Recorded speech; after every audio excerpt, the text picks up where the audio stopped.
Opinions expressed by tonight's guest do not represent the opinions or position of Spaced Out Radio, syndicated carriers, or anyone associated with SOR Media. Listener discretion is advised.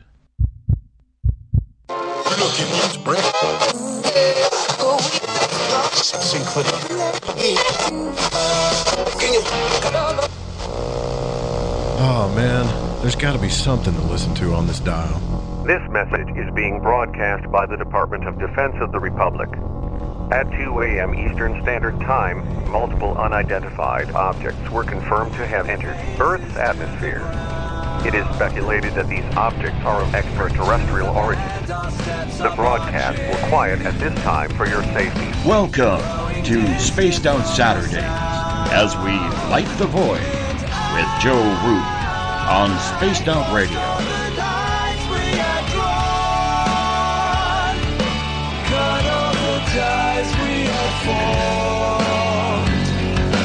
Told all the lies to myself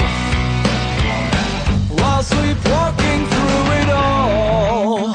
You can follow Joe on Twitter at Lighting the Void, on Facebook at Lighting the Void, and you can call into tonight's show at 501-777-5631. You can also follow Joe at spacedoutradio.com.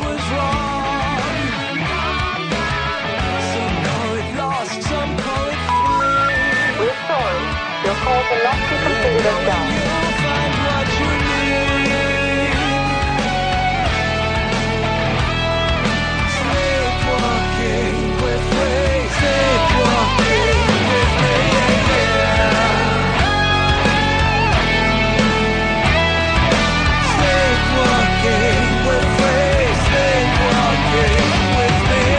Remain seated, please. Permanecer sentados, por favor. 9, 8, 7, 6, 5, 4, 3, 2, 1.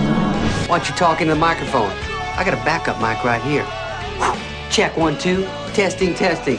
Yeah, they both working, and guess what? They don't like no feedback. What's up? Now, let's fire the show up and light the void on Spaced Out Saturdays with your host, Joe Root.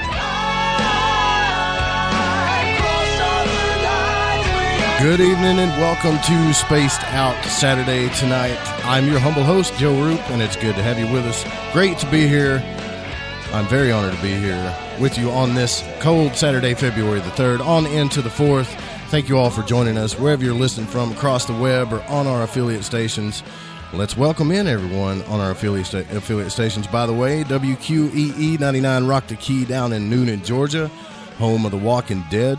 We are live as well on the United Public Radio Network on 107.7 FM in New Orleans and over 160 countries around the world. We are also live on spacedoutradio.com, Spreaker, and thefringe.fm. We rock out every night with Ron Bumblefoot Thal, formerly of Guns N' Roses, currently of Art of Anarchy. Bumblefoot is the official sound of Spaced Out Radio. Also, you can check us out on Twitter at Spaced Out Radio. Give our Facebook page a like, Spaced Out Radio Show, and you can follow me on Twitter at Lighting the Void as well. You can subscribe to the new YouTube channel, Spaced Out Radio. Listen to us on iHeartRadio in the USA. Tune us in on TuneIn. Download our shows from iTunes, and, of course, the website is spacedoutradio.com. Now, if you go to patreon.com for as low as $1 a month, you can become a patron of Spaced Out Radio. And if you want to take part in the show, sign into one of the chat rooms on Spreaker, on the UPRN chat room, and on Facebook at the SOR Space Travelers Club. Or if you're on Twitter, just go to the hashtag Spaced Out Radio, and I'll get to your questions there as well. Now, the call-in number for tonight, when we open the phone lines up, is 501-777-5631. Remember that number, 501-777-5631. And if you head over to the website for just $5 a month, you can become an SOR Space Traveler. And as of right now, you can go to the Spaced Out Radio store, pick up a T-shirt, poster, or an SOR sticker. We also have the Encounter online that deals with everything paranormal. You can check out the latest blog post there as well. And if you've had an experience you can't explain, fill out an SOR Sightlines report. Tim Doyle from UFO Seekers and Leslie Mitchell Clark's Contact TV also has some great video viewing there as well. And don't forget, Spaced Out Radio is upgrading the studio. That's right. The studio is getting an upgrade so we can get on more terrestrial stations. So if you can help us out there, please, at GoFundMe.com/We Own the Night. Now, tonight, we're leaving the realms of aliens among us as we gaze into the realms of consciousness and spirituality. What is consciousness, for that matter? What is this mystery of awareness? Some people seem to have a knack for tapping into it more than others, and even some seem to have special abilities of mediumship and psychic abilities. Tonight, in the first part of the program, we're going to speak to, in my opinion, one of the most gifted and talented psychics in the field of mediumship, Marla Frees.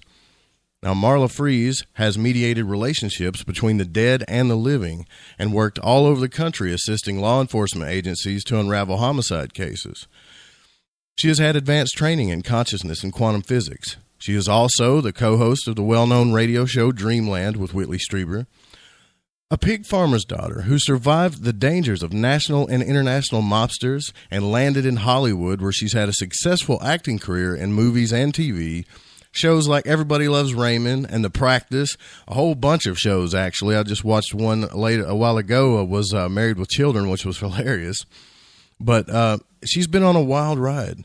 You know, dead people, murder, Hollywood heartthrobs, sex, psychic visions, and UFOs were all part of it.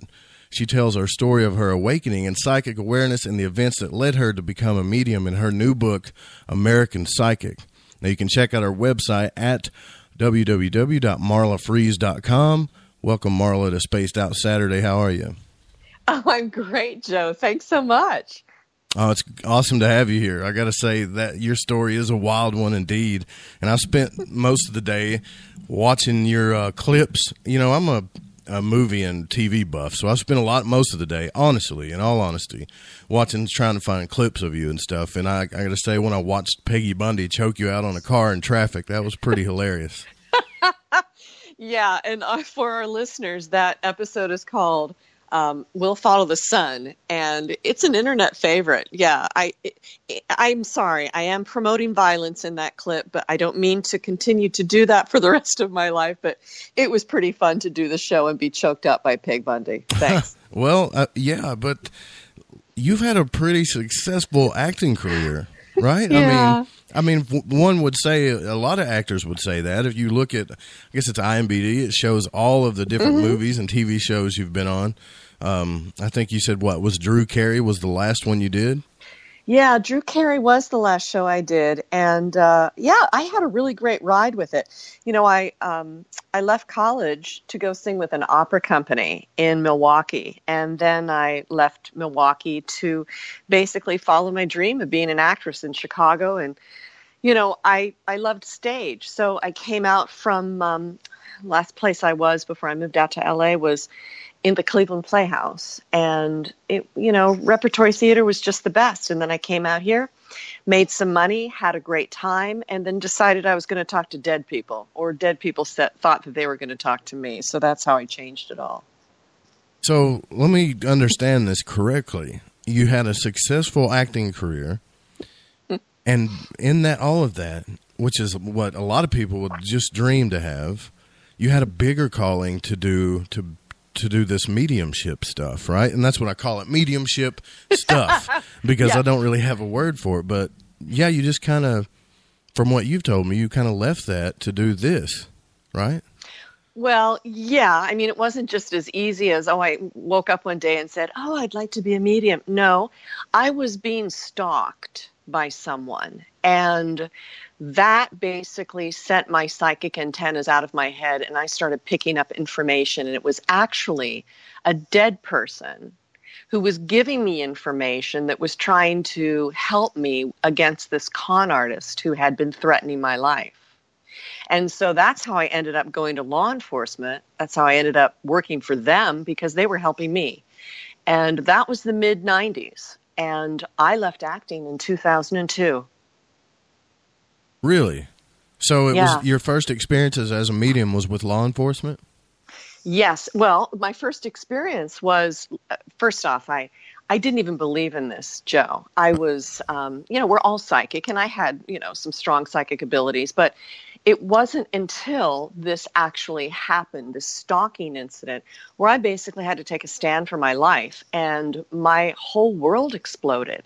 And I didn't care about working as an actress anymore. I just pulled the blinds down, wasn't interested. I needed help, and I basically was on my hands and knees asking for assistance. And what happened was, interestingly enough, I was watching TV and I saw this guy on TV with this blue eyes and a mustache talking to dead people in the audience. And I'm like, oh, that's a crock. What's that all about? Right. And a girlfriend called me and she said, hey, girlfriend, can't get together with you this weekend. I'm going to see James Van Prague. And I said, is that the short guy that talks to dead people? And she said, yeah. And I said, well, I'm watching him on TV right now. And she said, well, that's interesting because he's going to be around the corner from you in a week. You could go see him. And you know what? I decided in my, bitchy little attitude that I was going to go over there and, out him. I was going to be an investigative reporter. And I actually went to see him, and it was so transformative. I came home and I basically prayed and said, I don't know what my psychic abilities are about, but I got to tell you, this whole thing about mediumship, I want to know more about it. And that night I had a dream that lasted 4 hours. It was about 2 words, the center. And actually my girlfriend called the next day and said, so how did you like seeing James? And I said, well, I had this really strange dream. And she said, that's interesting. I'm going to call his personal assistant, who happens to be my best friend, and tell him about it. Well, James's personal assistant, Cammie Ferrone, called me and asked me to come to her, to their house, to their office. And James had been having the same dream, and I ended up working for him as a volunteer for 3.5 years. And that's how he proved to me I was a medium. Wow. So you went in this whole thing as a skeptic. See, I didn't know that at all. Yeah, well, I'm telling you, it's in the book, by the way. So, yeah, I was a pretty big skeptic about it, and because I was so skeptical and I had an attitude, it was incredibly humbling. And I did all the due diligence and all the work to try and understand it. And you know who helped me understand it better than anybody? The people. It wasn't just the therapists or the clergy or the people who had a lot of experience in their lives with this ability. No, it was the U.S. military psychic spies. It was the remote viewers. It was Lynn Buchanan who helped me understand this ability. And I'm forever grateful for his tutelage.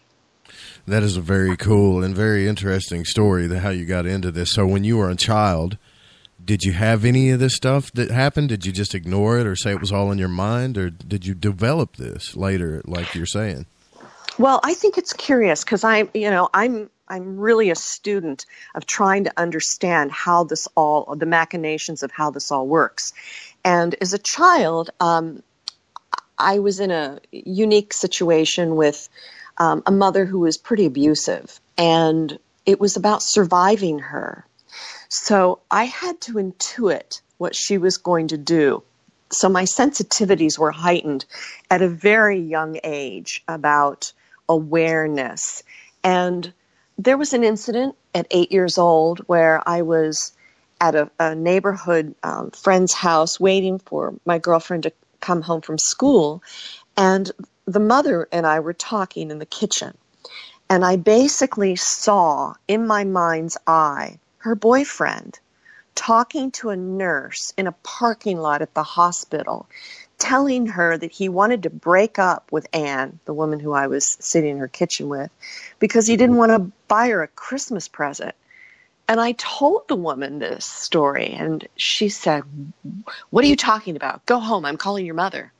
But what happened was he was basically having an affair with this nurse, and the woman, Anne, basically broke up with him. She did end up marrying him, but it was the first time where any kind of awareness had shown up.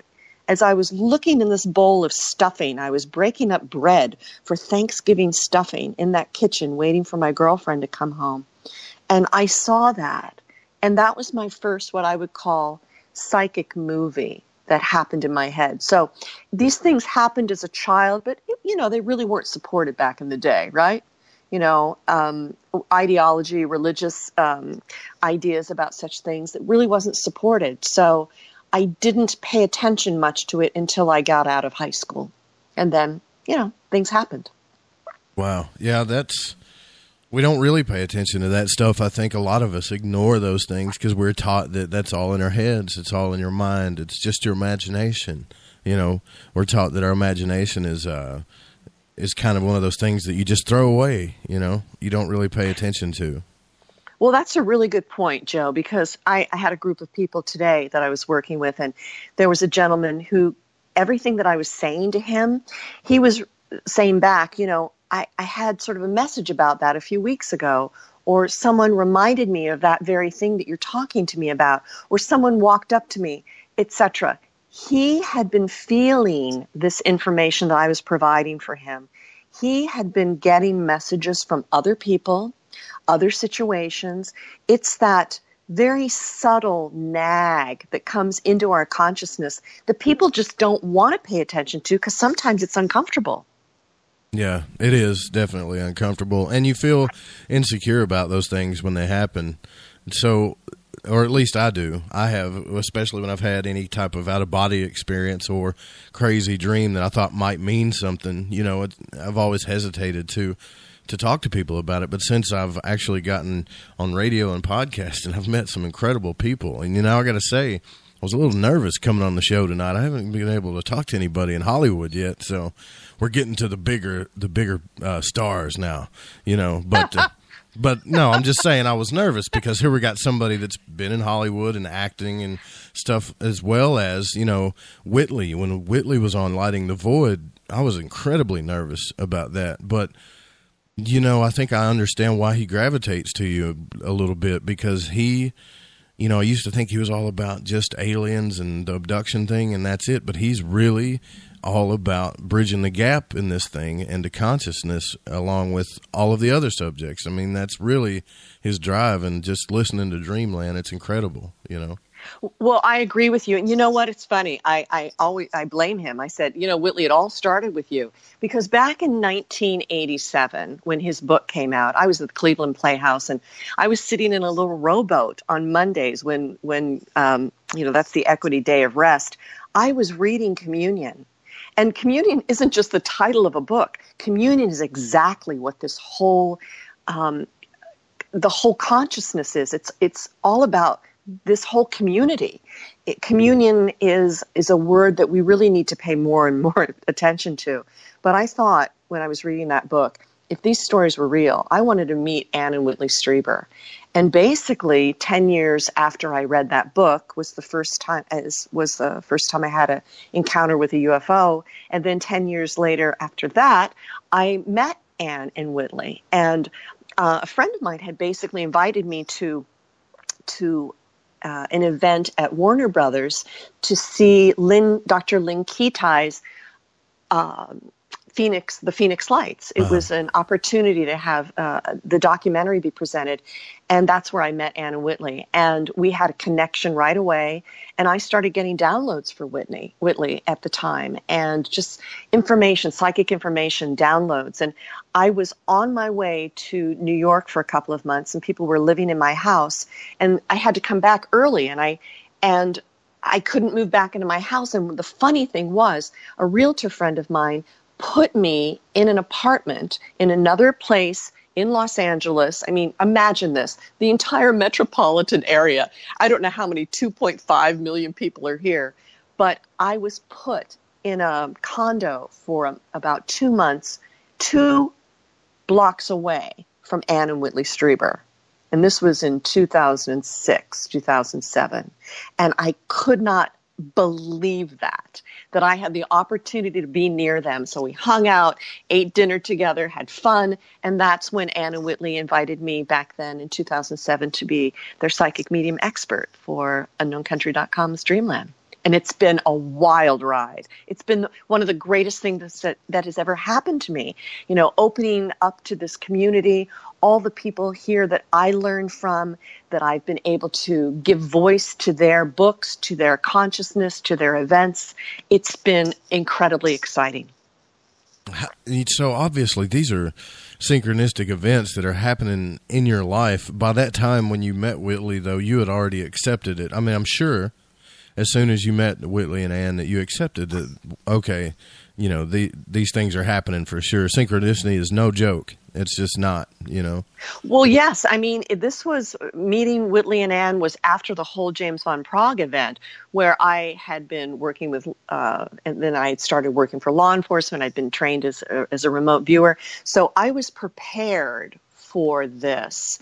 But what a wild ride. And it's all in my new book that's coming out on June 5th in American Psychic. That's, man, you got a really cool story. I'm just saying. You could probably do a little short film about it. But, you know, that's just my opinion. I'd like to see that. Well, wait till you read it. I hope I have enough sex in it that it will keep people's interest. Right? That's what gets everybody, isn't it? Sex and violence most of the time. I don't know. Well, my violence is basically limited to being beaten up by Peg Bundy on Married with Children. But yeah, she was really going to town on you on that. I was like, whoa, you know. Well, let me tell you a little backstory about that. There's a story in my book. It's kind of a Me Too story because part of the trajectory of the book is surviving the trauma in the drama of my youth into the transformation. And I had gotten very sick right before the Married with Children adventure. I had had an encounter with, he wasn't a Harvey Weinstein, but it was one of those, Hollywood stories. I don't use his name because it's not about him. It's about how I had to navigate that. But when people get to that part of the book, they'll understand that my being on Married with Children was a big success because I had gotten so sick from having been impaled by someone's tongue. And that Married with Children episode was right after I had that encounter. So that's in the book. And I'm just hoping that that's enough of a tease that people will be interested in. Yeah, that's a pretty big tease. If you say, I've been impaled by somebody's tongue, that's a pretty big tease right there for sure. Okay. He was like, well, what? You know, so... yeah, I got sick as a dog. Yeah. Here's a question that I was thinking about questions. I'm going to always think about that. What are the big time questions I need to ask? And to me, as somebody that's had so much success in your field, and even with the things that you've been through, and that's acting or mediumship, when you approach the skeptics out there now, and how do you treat that? Is it something that you just ignore? Do you try to convince them? No. Well, it's more like this. I completely understand. I mean, I remember my attitude about seeing James on TV, and I think that that's a really good place to start. Anybody that is skeptical of anything, it's all about this, Joe. Until you have your own personal experience, you're going to be skeptical. I mean, I went into that experience watching him that evening, listening to him read people, etc., and I was moved. I was ready to be moved. I mean, I'd just been massaged by being stalked by someone. I mean, my psychic antennas were up, but that time in my life, this was exactly the place where I was supposed to be. So it's not about trying to change somebody's mind about something. It's more about, hey, look, skepticism is a weird thing about our ego. It likes to keep us right. And I wouldn't be here today talking with you if I just wanted to be right. I wanted to explore and understand. And I've always been interested in this God conversation. You know, I was raised as a Lutheran, and then I became a born-again Christian when being a born-again Christian was the way that I had to survive whatever. And then my consciousness expanded to having an understanding about God in a different way. And, you know, I work with Tom Campbell, the physicist, who's basically helped me understand this larger consciousness system that most people call God is something that we're all involved in. It's just part of all of us. And no one owns God, and no one owns an ideology. And I think that it's the flexibility that we all need in these times right now to step back and be neutral and listen to people. And I have, the book is actually a foundation for many of the things that have come out of the book, which is, I get emotional when I think about it, but, my mother was, at that time was pretty bigot. She was basically a bigot on many levels. And it was her hate and her anger that I had to constantly navigate. So I'm interested in educating hate. I'm interested in education about anything to make the paranormal normal. And that's where I am. So I don't know if in that roundabout way, if I answered your question. Did. Maureen St. Germain told me one time that it was, instead of trying to battle everything, just to ask, why. Really why? Try to sympathize and ask why. It doesn't matter who's attacking you and what kind of way. You should look at it as, why are they doing that? What's behind it? And a lot of times there's pain there or fear, Exactly. So much pain. Well, I can just remember my attitude. I mean, I was raised by somebody that had so much pathology that I had to see through her eyes so often why she was angry, why she hated people, why she was frightened, all of that. And navigating the way that people think, their pathology is something that I have a deep compassion for. Of course, I do have my limits. I'm not going to try. I just don't want to fight about it. It's basically people's belief systems are that. But belief systems are problems, unless you're flexible about it. Sure. I believe that. That's my belief system, what you just said. Well, do you want to be right all the time, or would you rather be happy? And people, what's the answer to that, Joe? Would you rather be right, or would you rather be happy? Ooh. Or are those synonymous? I mean, that might be synonymous. Not people. Right. I'd like to find out the truth. I'd rather be happy, obviously. I understand your question. Being right is not important to me at all. Finding out the truth is just as important to me as being happy. And I find that's a problem sometimes, because the truth can be sorrowful. Sometimes it can. Well, and that's a little segue here, because, when I call the book American Psychic, and I refer to anything that is empathic, intuitive, precognitive, anything that is within that paranormal range, it's all psychic functioning. And I just want to hit the nail on the head. I don't try and scoot around about, intuition, clairvoyance, all the C's, it basically is psychic functioning. And people have, people who are not immersed in this paranormal or psychic world have an idea about psychics. They, everybody has a preconceived notion about a lot of different things, but they expect you to be right.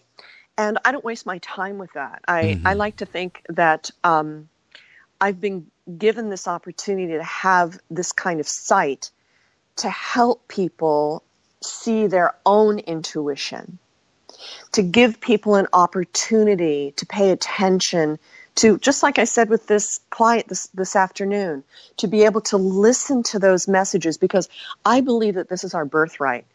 I believe that all of this is so important inside of us, and everybody that's listening tonight happens to have their own psychic awarenesses, their own clairvoyant abilities, all of it. Everybody that's listening has this. Well, let me ask you this question. You were talking about, does it matter to be right? And, I'm stating I think no, happiness is more important, but I do want to find out the truth about things, but that thing about wanting to be right all the time is to me just feeds the ego. Is the ego, a lot of people talk about the ego. It's one of the biggest things people talk about in consciousness talk, right? But is it true though, in your opinion, that the ego blocks everything? Because there are some books where people say that you need the ego a little bit. Well, I think that a healthy ego is absolutely necessary, but I take it a step further.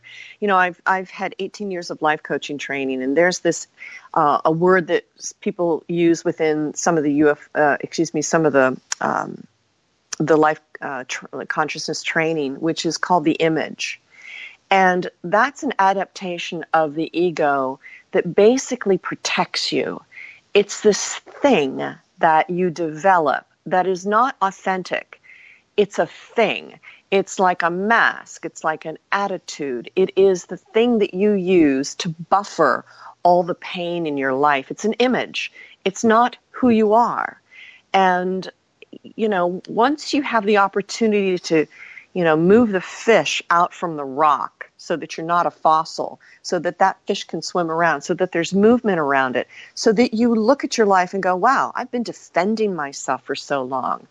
I'm only trying to protect myself, or I have an attitude, and I think that's gotten me somewhere. I mean, we're all having the opportunity to look, we have this in our political realm. We have some egos that are out there, and we're all having an opportunity to look at that and understand, how does this work for some people, and how doesn't it work? And how can we use a healthy ego, which I believe is all about compassion. Tom Campbell talks about lowering your entropy into heart space. High entropy is, and he's great. And, there's hundreds of hours of YouTube information for people that don't know about Tom that is for free out there. But his book, My Big Toe, is really great.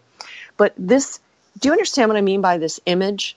It's something that we adapt. Absolutely. To protect ourselves. Yeah. And it's not who we are. It's just the image. And that image will fight to its death.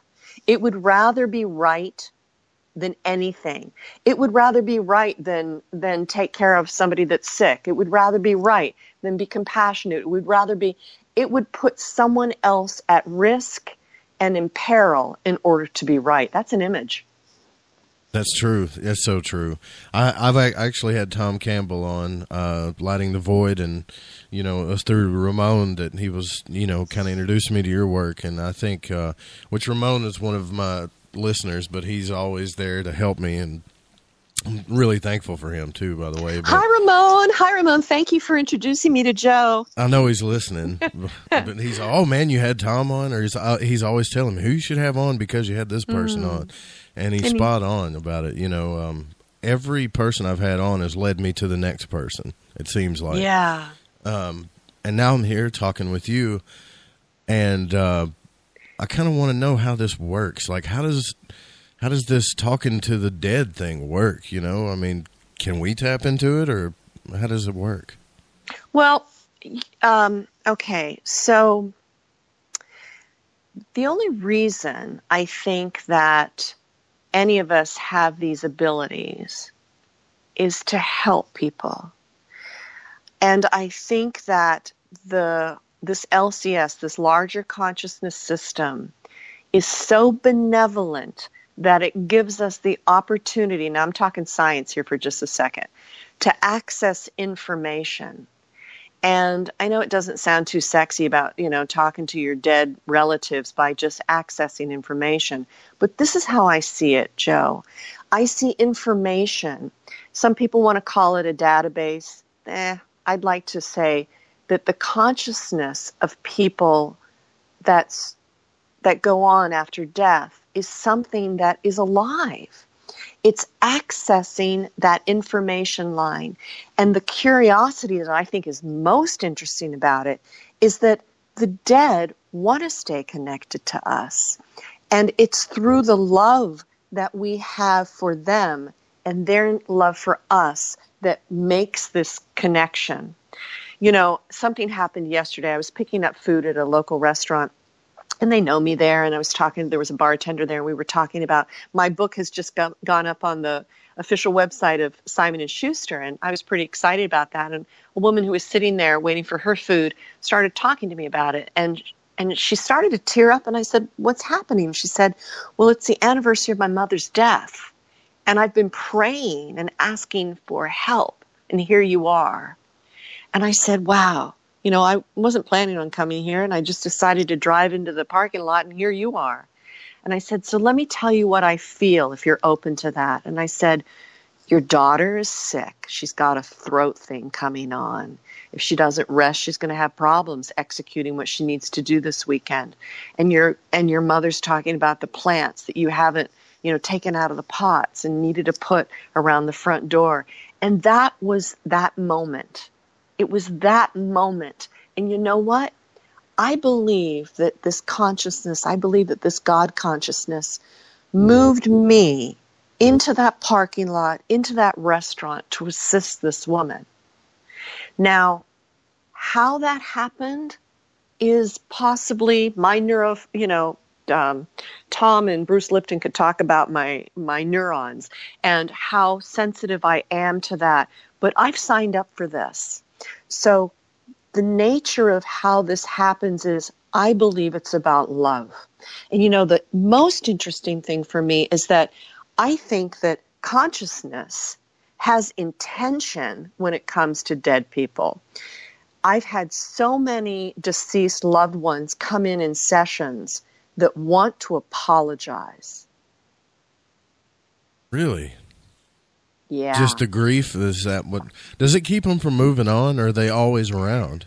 Well, here's the way to look at it. I think that, as I said, it's information, right? Mm-hmm. Consciousness is information.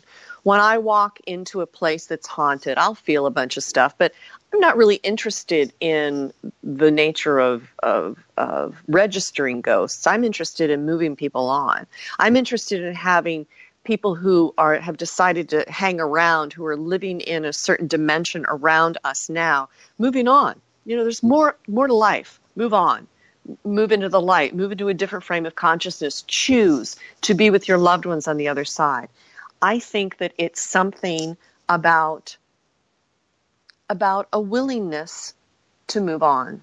I think it's also a fear of not knowing what to move on into. And I think it's all about love. Yeah, sometimes I wonder what love is, though.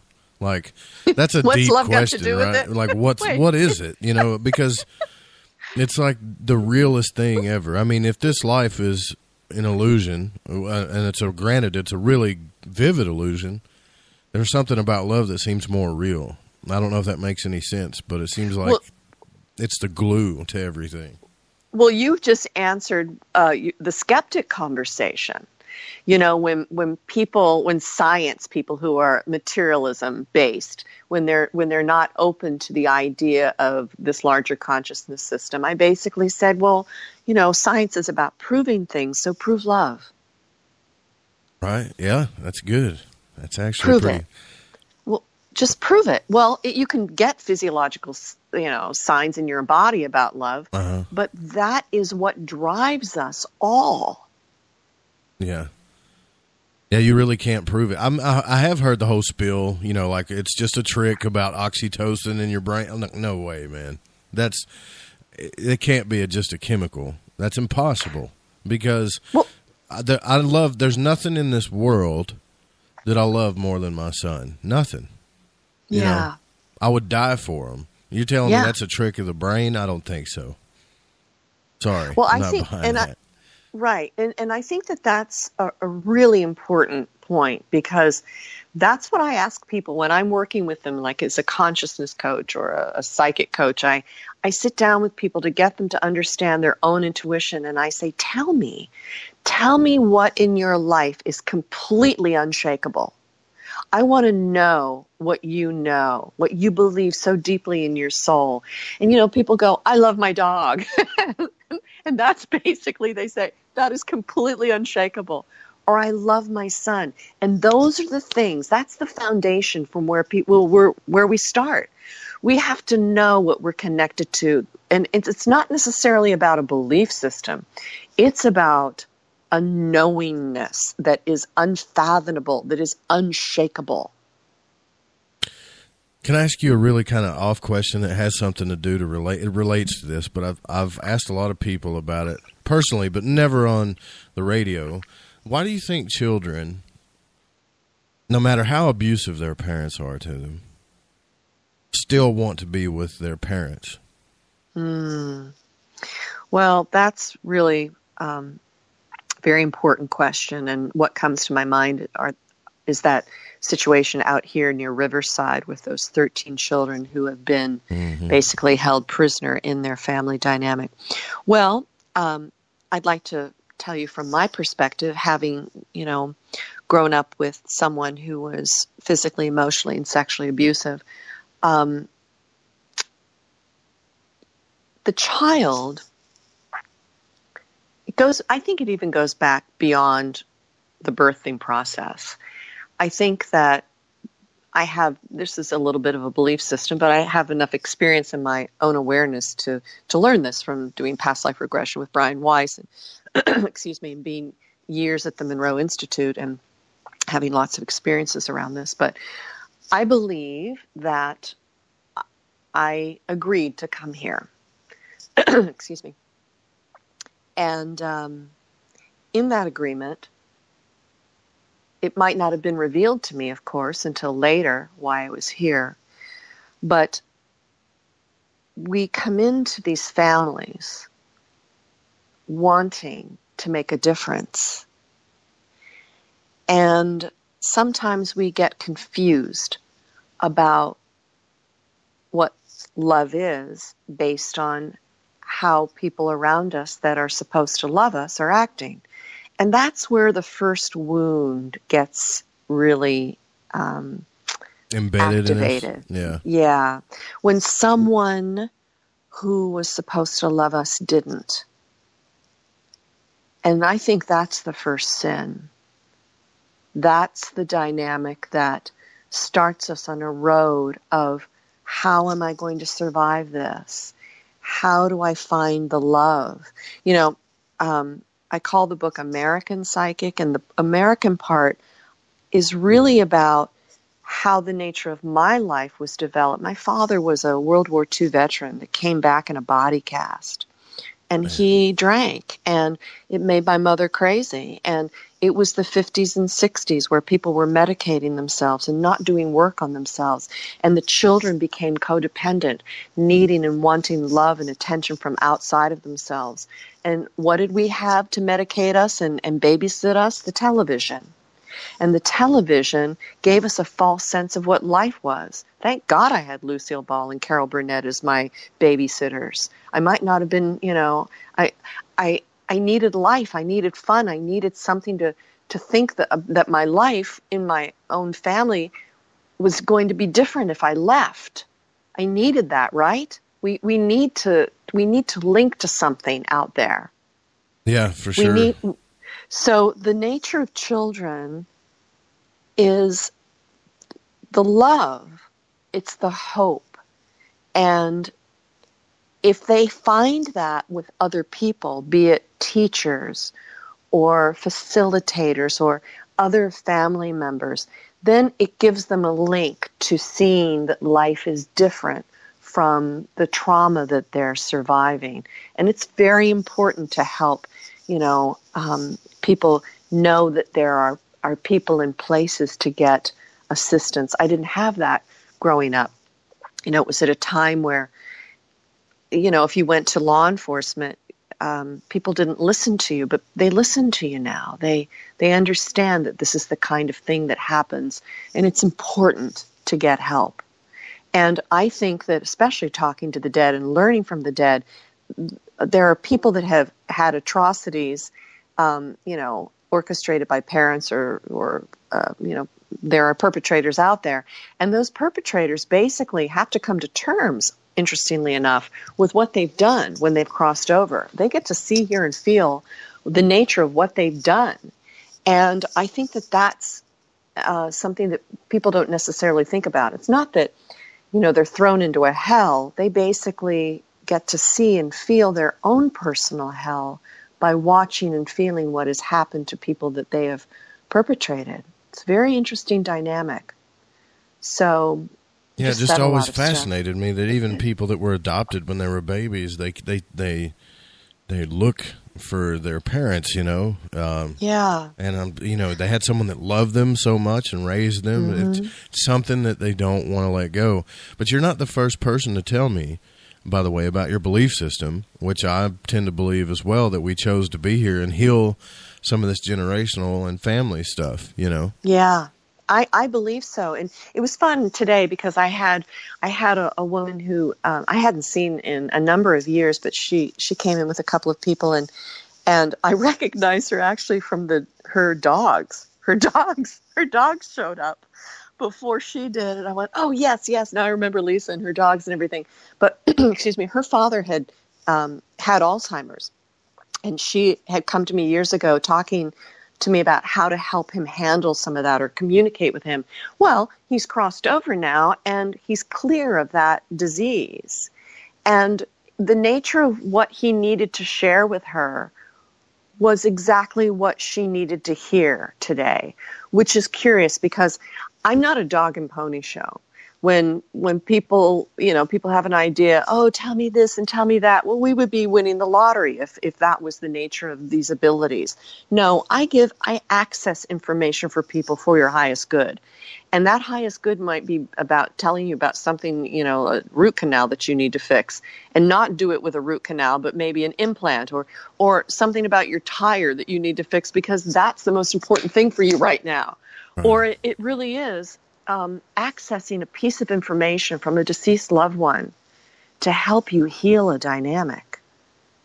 But you can feel those emotions, though, right? Like when those people, they get emotional about, let's say, their child or their spouse or whatever, it seems like you can feel that from them. It's not something that, well, I guess my question would be, do they communicate with you verbally, with pictures, or with emotion? Because I know emotion's part of it. Oh, it's great. And this actually answers part of your question about how does this all work. And this is part of the reason that I think that the background of me being an actress for so many years is really important, because I learned to take on the empathic qualities growing up that also were helpful as an actress. Acting's all about listening, and I had years of experiencing listening in my own home to understand what was going on. And then as an actress, you listen to what's going on with the dialogue and you start to react to that. But I get from these deceased loved ones, their physical pain sometimes. I'll feel it in my body. I was sitting here today scratching my head, and I was talking to her, and I didn't realize I was scratching my head. And what her deceased father was showing me is how she used to massage his head and rub his shoulders. And I was actually doing that to myself, not really cognizant of it. But there's a link between the emotion, the physical manifestation. Sometimes I'll walk like people who have died to just take on a part of their personality. I'll say certain things. So there is an entanglement of consciousness between my physical system and a dead person's system, where I can bring in information like that. I think that another way of saying it is, I think I used it in the book. It's like optic filaments. It's like a thin sliced moment of physical, emotional, mental things. I love it when they show me stuff. Like today, something popped into my brain when I was talking to this woman about her father with Alzheimer's. He showed me how she would walk into the room with another man. It happened to be a friend of his, but he showed it to me from the perspective of being in that Alzheimer's state. He always appreciated her coming in. He always appreciated her bringing that person. He always appreciated when she would lift the blinds and let the light in. But the point was, it was from his perspective, with his inability to understand who she was at the time, but he could feel her. He knew that she was important. He appreciated why she was there. And it was through his lens. And I think that that's one of the reasons that I'm able to do this work, because I don't have a lot of family anymore. And I love the love that people share between them. And of course, animals, dogs especially. They come in and they still have the appreciation and the clarity of wanting their loved ones to know that they really have appreciated their life together.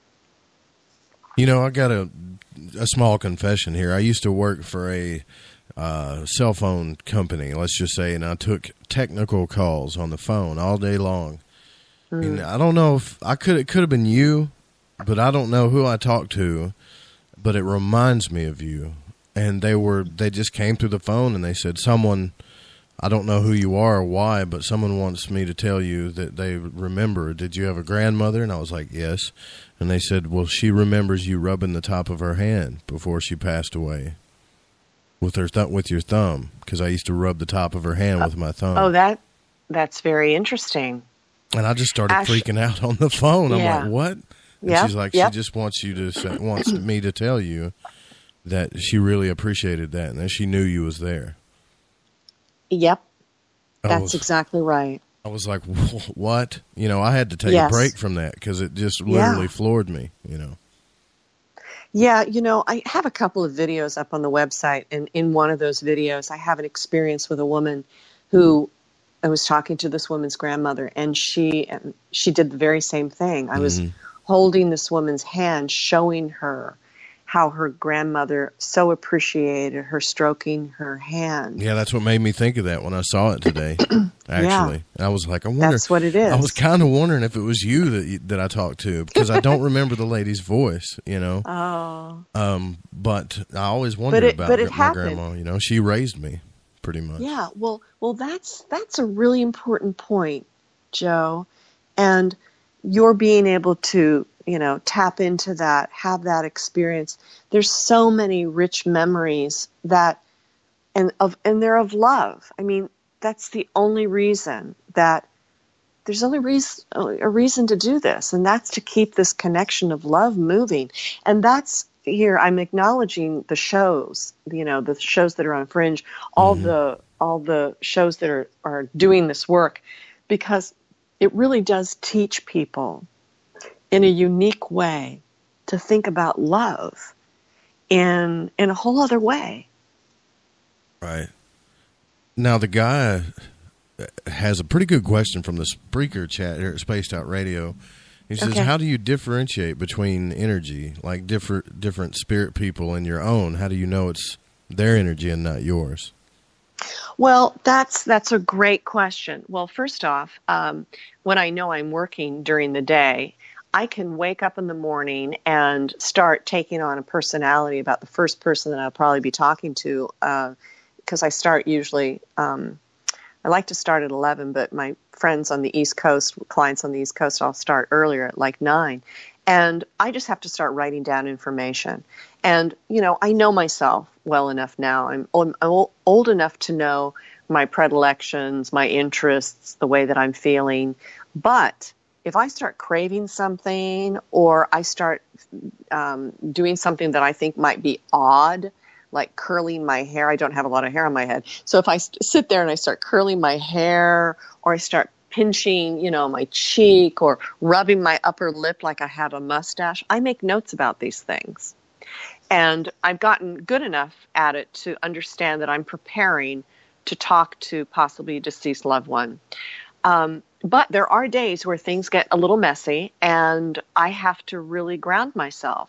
And that means either getting in a hot tub of water, taking a shower, laying down. I like a weighted blanket just to get my neurons relaxed. Or I need to go out and I hike it out.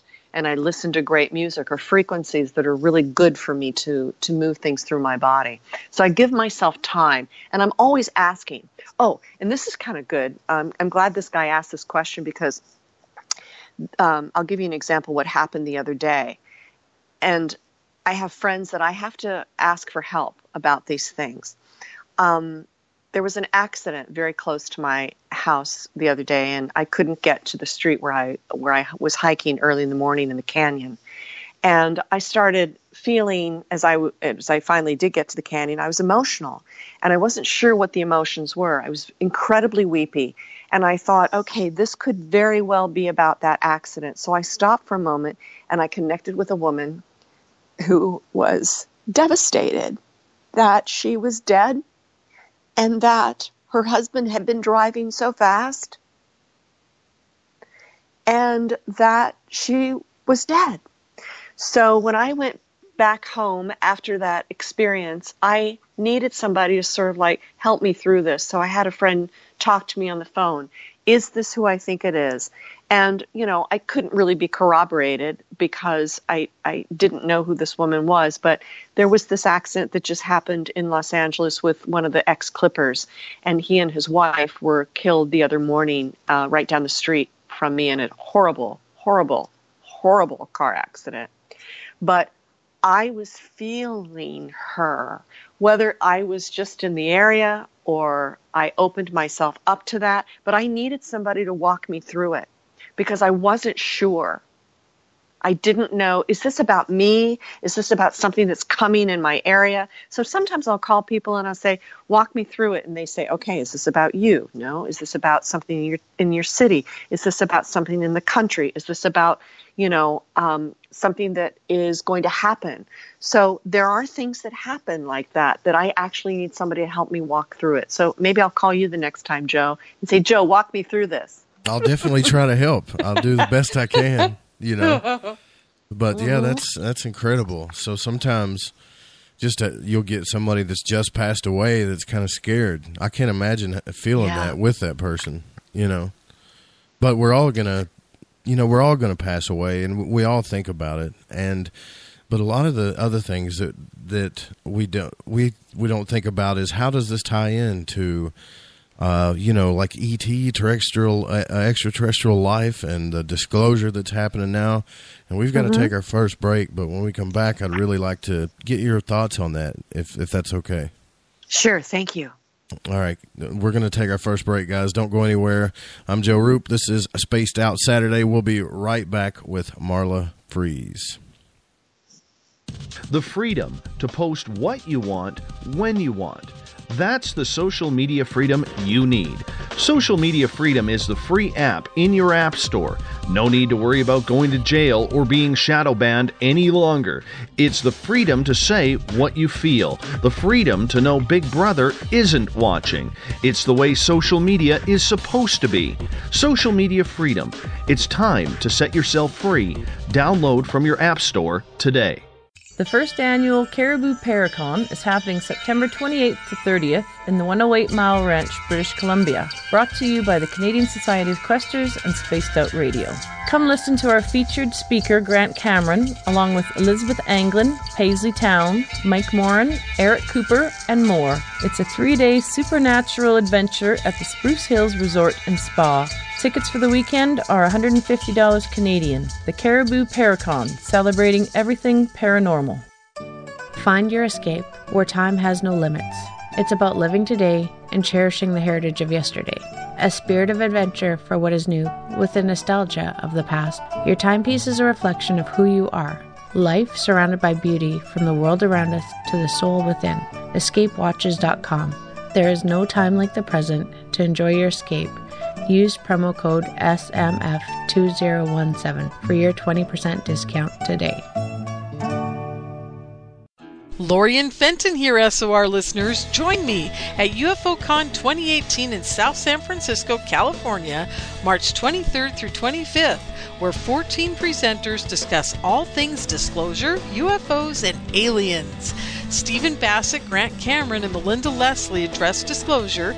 Preston Dennett will present Inside UFOs. Your Dave Scott and Lynn Buchanan tell of amazing alien contact. Get tickets at caufocon.com. 365 days a year, we're in the field, investigating UFO sightings, talking to alien abductees, and visiting secret military locations like Area 51. We're UFO Seekers, official partner of Spaced Out Radio. Follow our daily search for the truth at ufoseekers.com or like us on social media. Catch us on Spaced Out Radio every third Monday of the month as we discuss Area 51, UFOs, and more. And also, don't forget to subscribe to us on YouTube. It's paranormal news at its finest. Welcome to The Encounter. At spaceoutradio.com, The Encounter online is SOR's trusted news source for everything weird and strange going on around the world. This is news editor Eric Markham. Our team of journalists are scouring the planet for those strange stories that rarely make the mainstream. No fear-mongering or fake news here. Head over to spaceoutradio.com and encounter The Encounter. Want to learn more about aliens, cover-ups, conspiracies, cryptids, and the paranormal? All you have to do is tune in S4 as we take over the Spaced Out Radio Night, starting at midnight Pacific, 3 a.m. Eastern, each and every Saturday night, right after Spaced Out Saturdays. Hi there, this is Eric Cooper from Forest Moon Paranormal. Join me, Corey Ruiz, and friends as we discuss the hot topics of the night. It's fun, entertaining, and as dark as the night. Find us at spacedoutradio.com. Are you an experiencer? Have you had run-ins with strange creatures you can't explain? ETs, Dogman, Bigfoot, werewolves? They're enough to scare the daylights out of anyone. Hi there, I'm Butch Witkowski from your Four Cop. And on the last Monday of every month, you can listen to me and the host, Dave Scott, talk about the weird and the strange being reported on Spaced Out Radio. I'm going to bring my investigations and sources, you bring your experiences, and we'll figure out the rest together. Strange Days on Spaced Out Radio. Come tune us in at spacedoutradio.com. Do you want to know what's really going on in your world? Do you have questions about who you can trust in the mainstream media? Then look no further than the Rebel Planet. Come get the straight answers right here at spacedoutradio.com. Join me, Jamie Sexton, creator of Rebel Planet News, as I fill you in on the stories behind the stories. All you truth seekers, be sure to tune in to Rebel Planet on spacedoutradio.com the third Thursday of every month.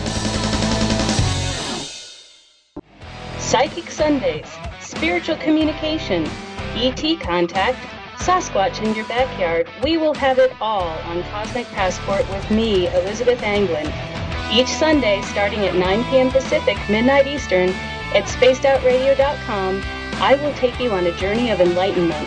The goal is learning from the soul on out.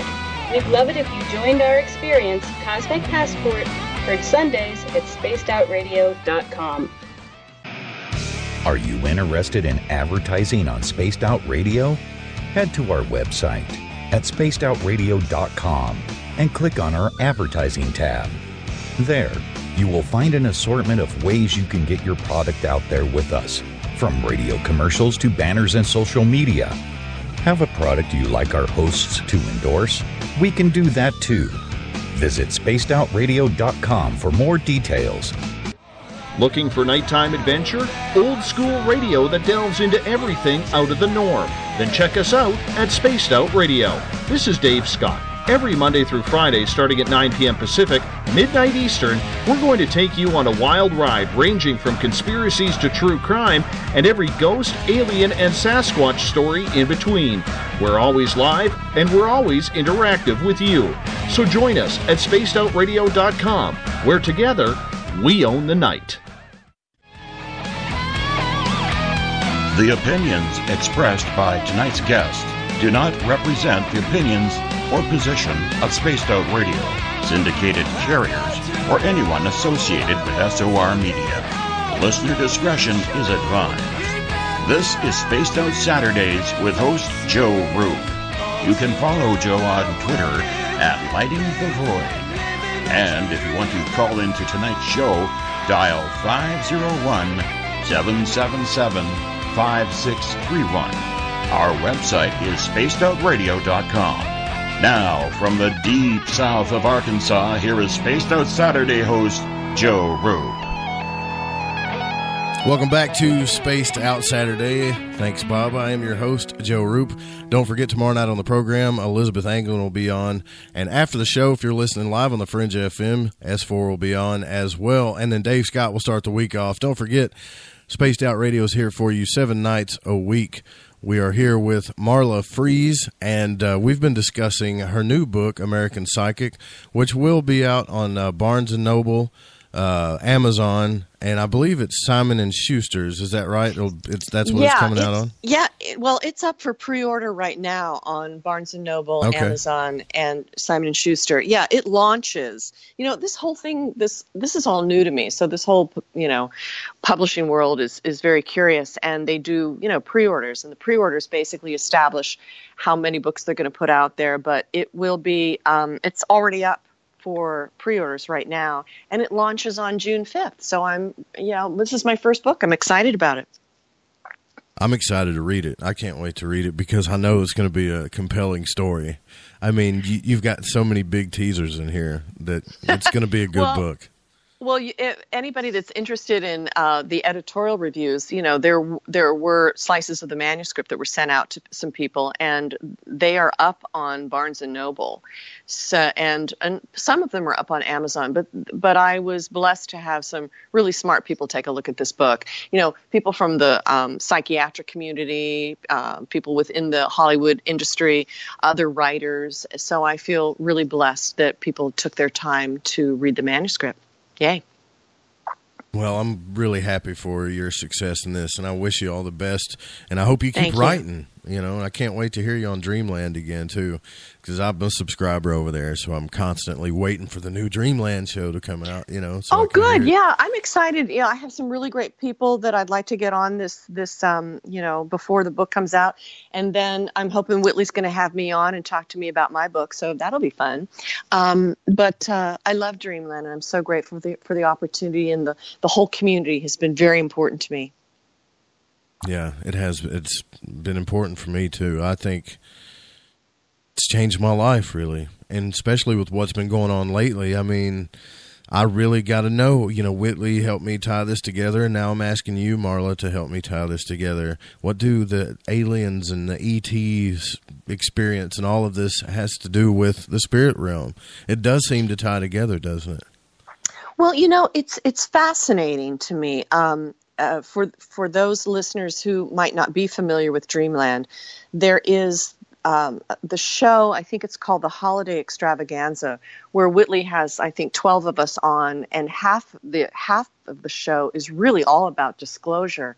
And Whitley's written a book, The Afterlife Revolution, which happens to be his experience with his wife, Anne, who is deceased now, and his consciousness and her consciousness entwined in a real love dance in communicating with her.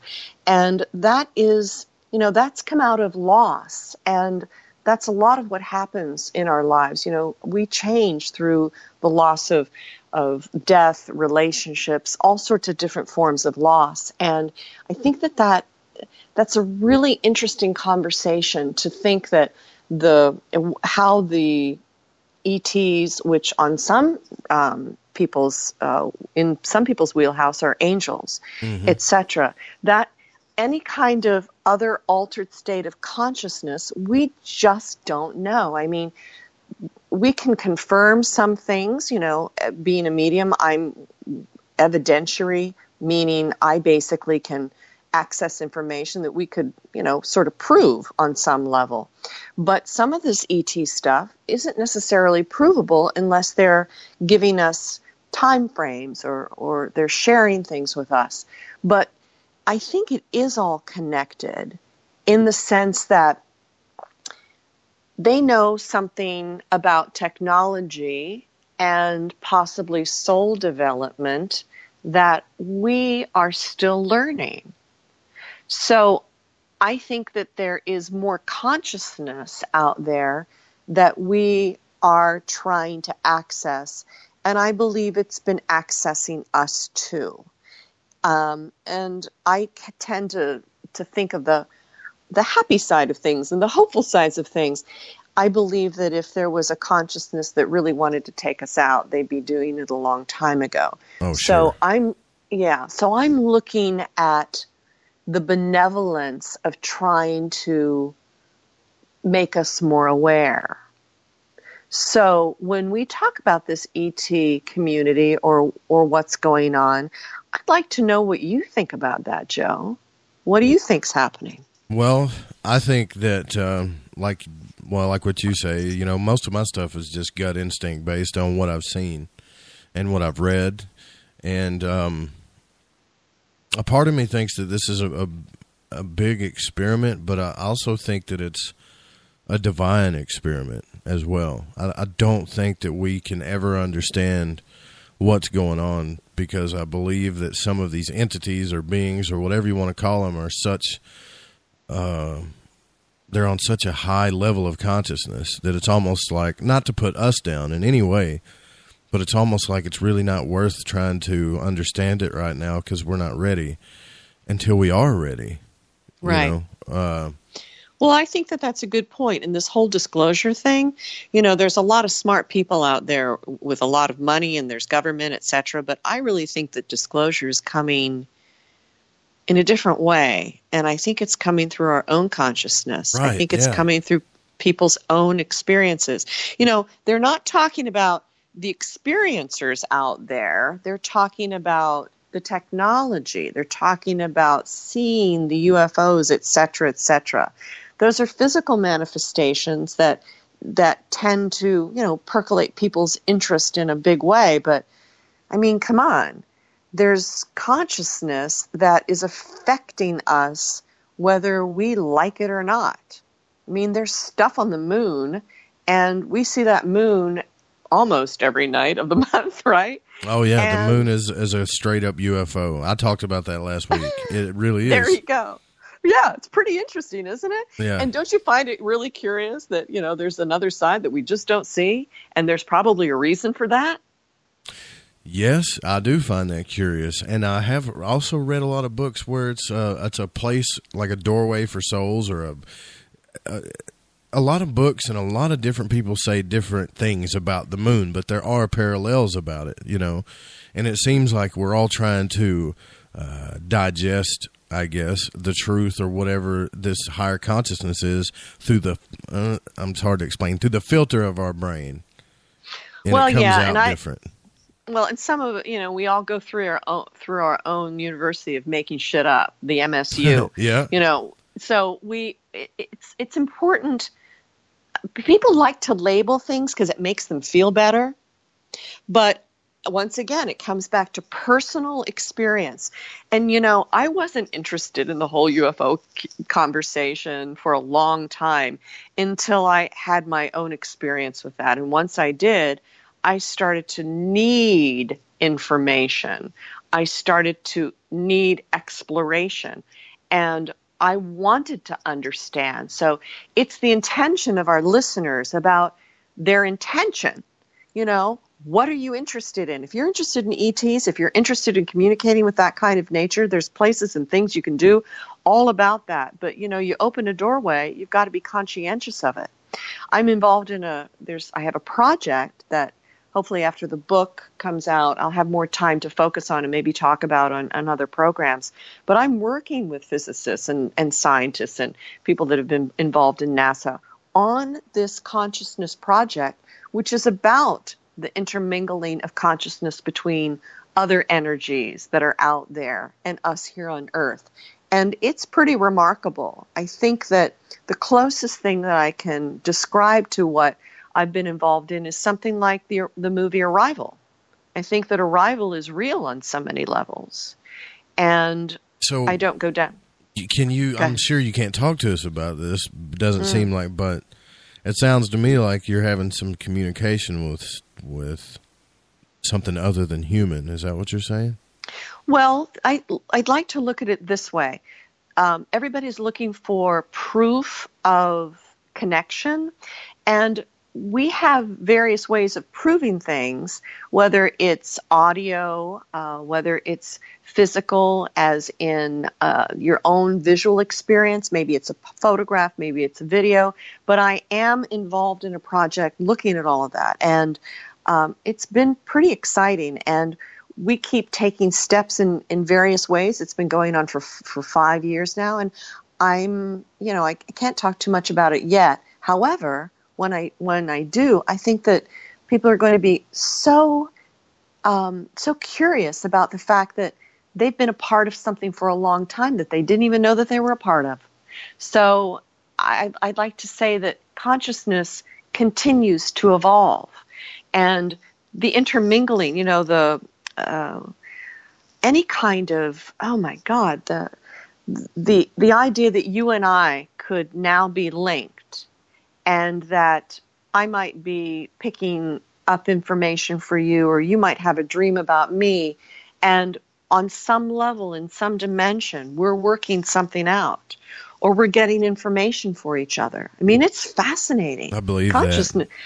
Consciousness consciousness is the key, however we approach it, Joe. That is the biggest subject, isn't it, I think? I mean, even in philosophy, that was their biggest thing. What is consciousness? Because this is the biggest mystery of everything to me. Well, we're learning, of course, that it doesn't just exist in the brain. Mm-hmm. So we're learning that it's outside of us. Tom Campbell talks about the virtual reality aspects.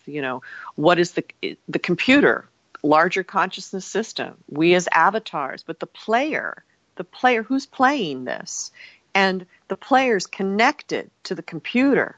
So we are all in this together. Yeah, truly we are, and we're all connected.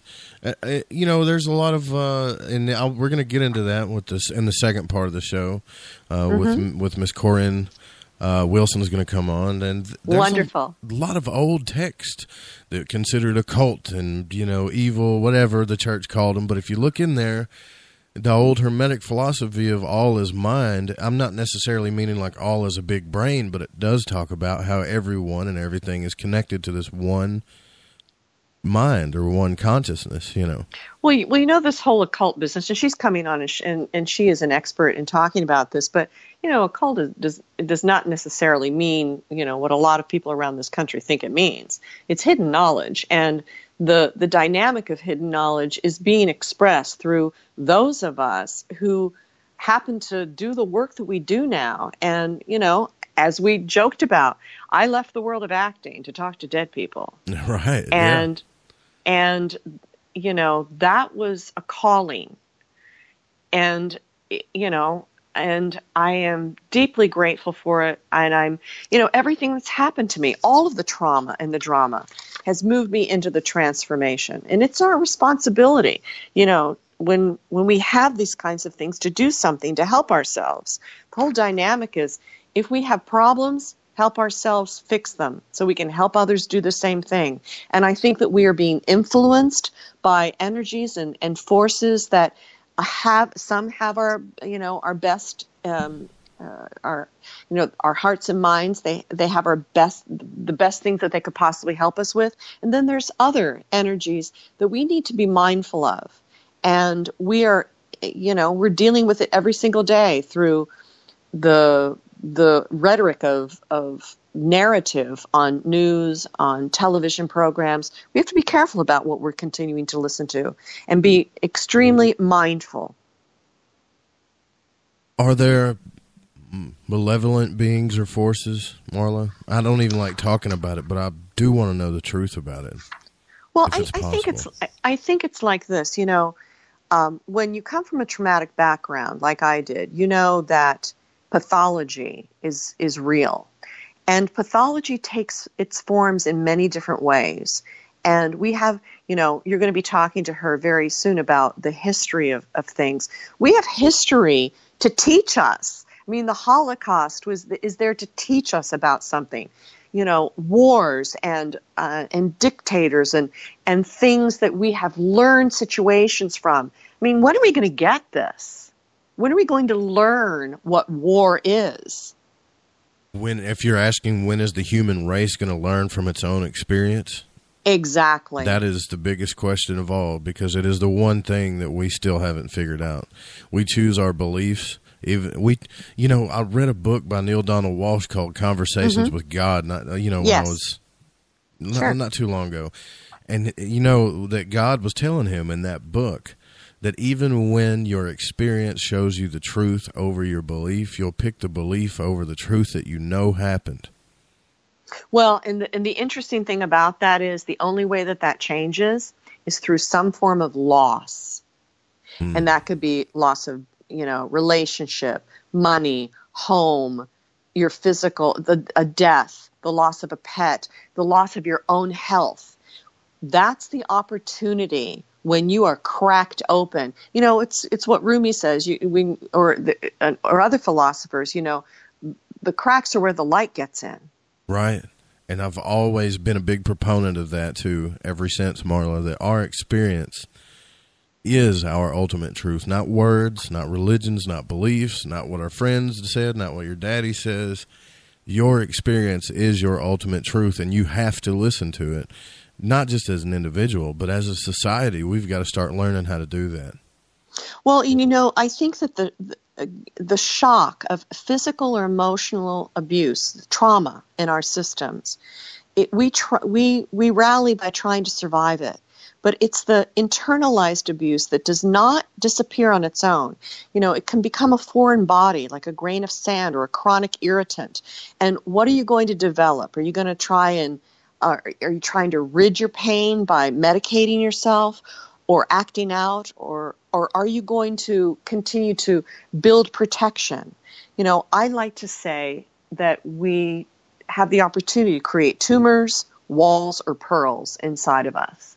I'd like to see us take that trauma, take the pain from whatever's happened to us in our society, and not build walls, not build tumors, but let's make some pearls. Right on. Yeah, you should be a poet too, Marla. You should try that out. Do you ever get into poetry at all?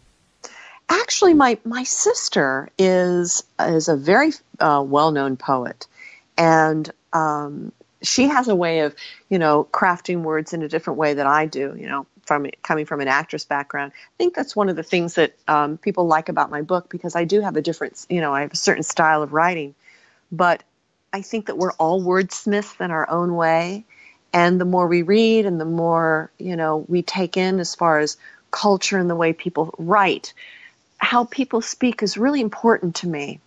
And I'm just grateful for this opportunity. Hey, I want to let your listeners know that as a gift to your community, anyone who wants to work with me, the first 20 people that go to my website and send me a note that they would like to work with me, I'm giving $50 off my sessions, my phone sessions. It would be a 45-minute session for me with a $50 discount, but they've got to mention you, and you've got to mention the program, and it will be the first 20 people that contact me through marlafrees.com. And I've got to ask your listeners for help with Twitter. I've just become so frightened of it lately. I'm so terrified of what I'm scared of what I'm going to say. So I'm new to Twitter.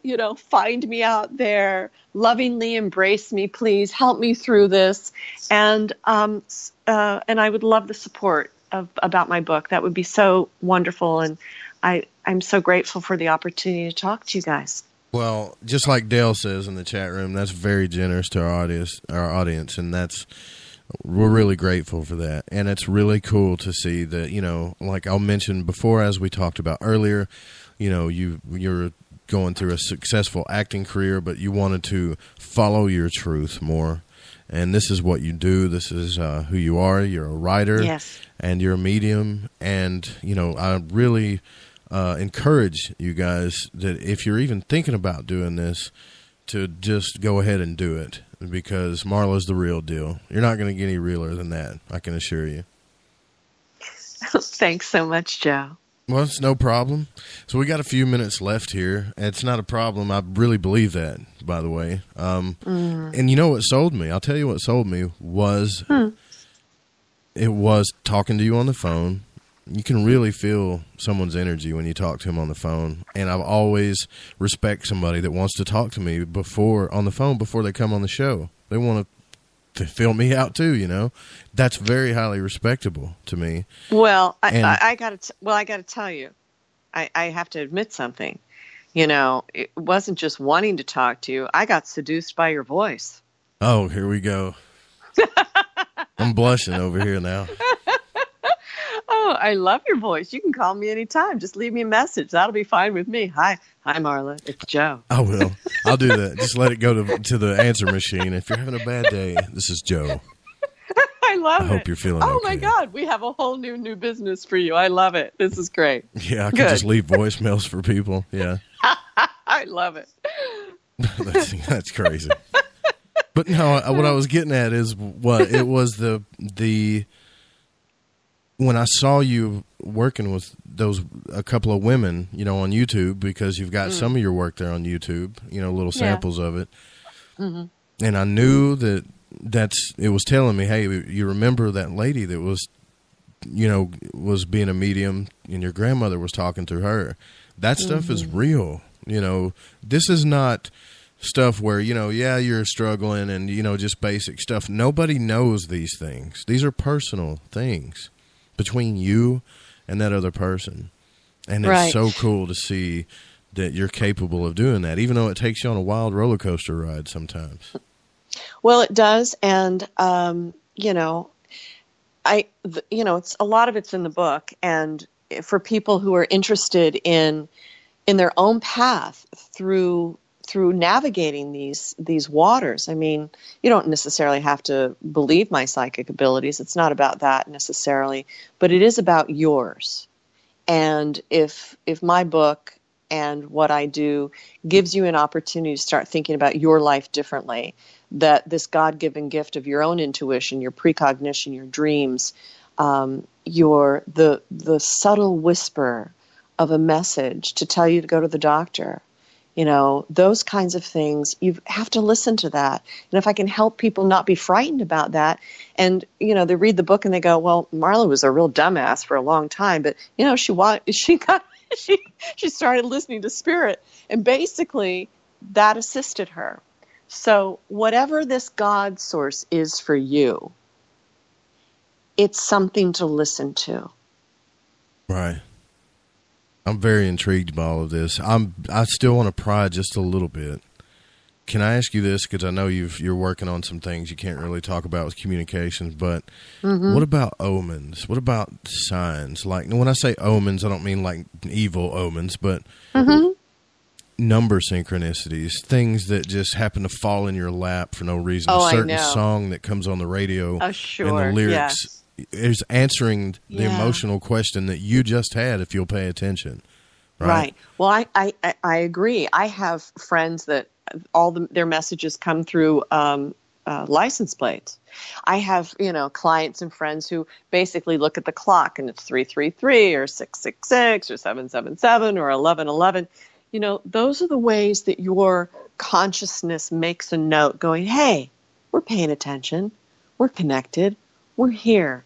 Just giving you a little note here. Just giving you a little awareness. That synchronicity of a song. How special is that? Are you precogging that the song was going to come on? Perhaps. Was it your intention that the song came on? It doesn't really matter in the long run. It matters that it happened. It just matters that it happened. And you take that and you go, wow, I'm a part of this great consciousness. I'm a part of the love. I'm here. I have things to do. I have people to love, places to go, and lots to learn. Right on. That's well said.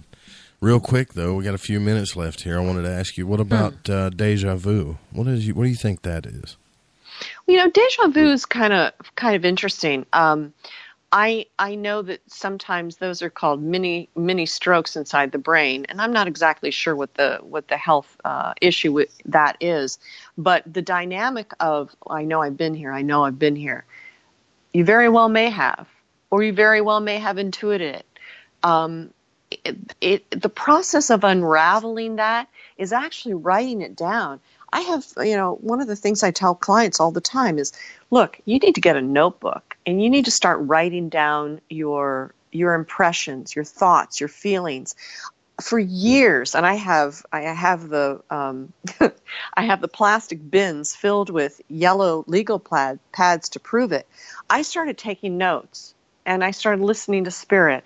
I would sit down in the morning and be in a prayerful mood and basically start writing, thank you so much for this. I'm in gratitude for that.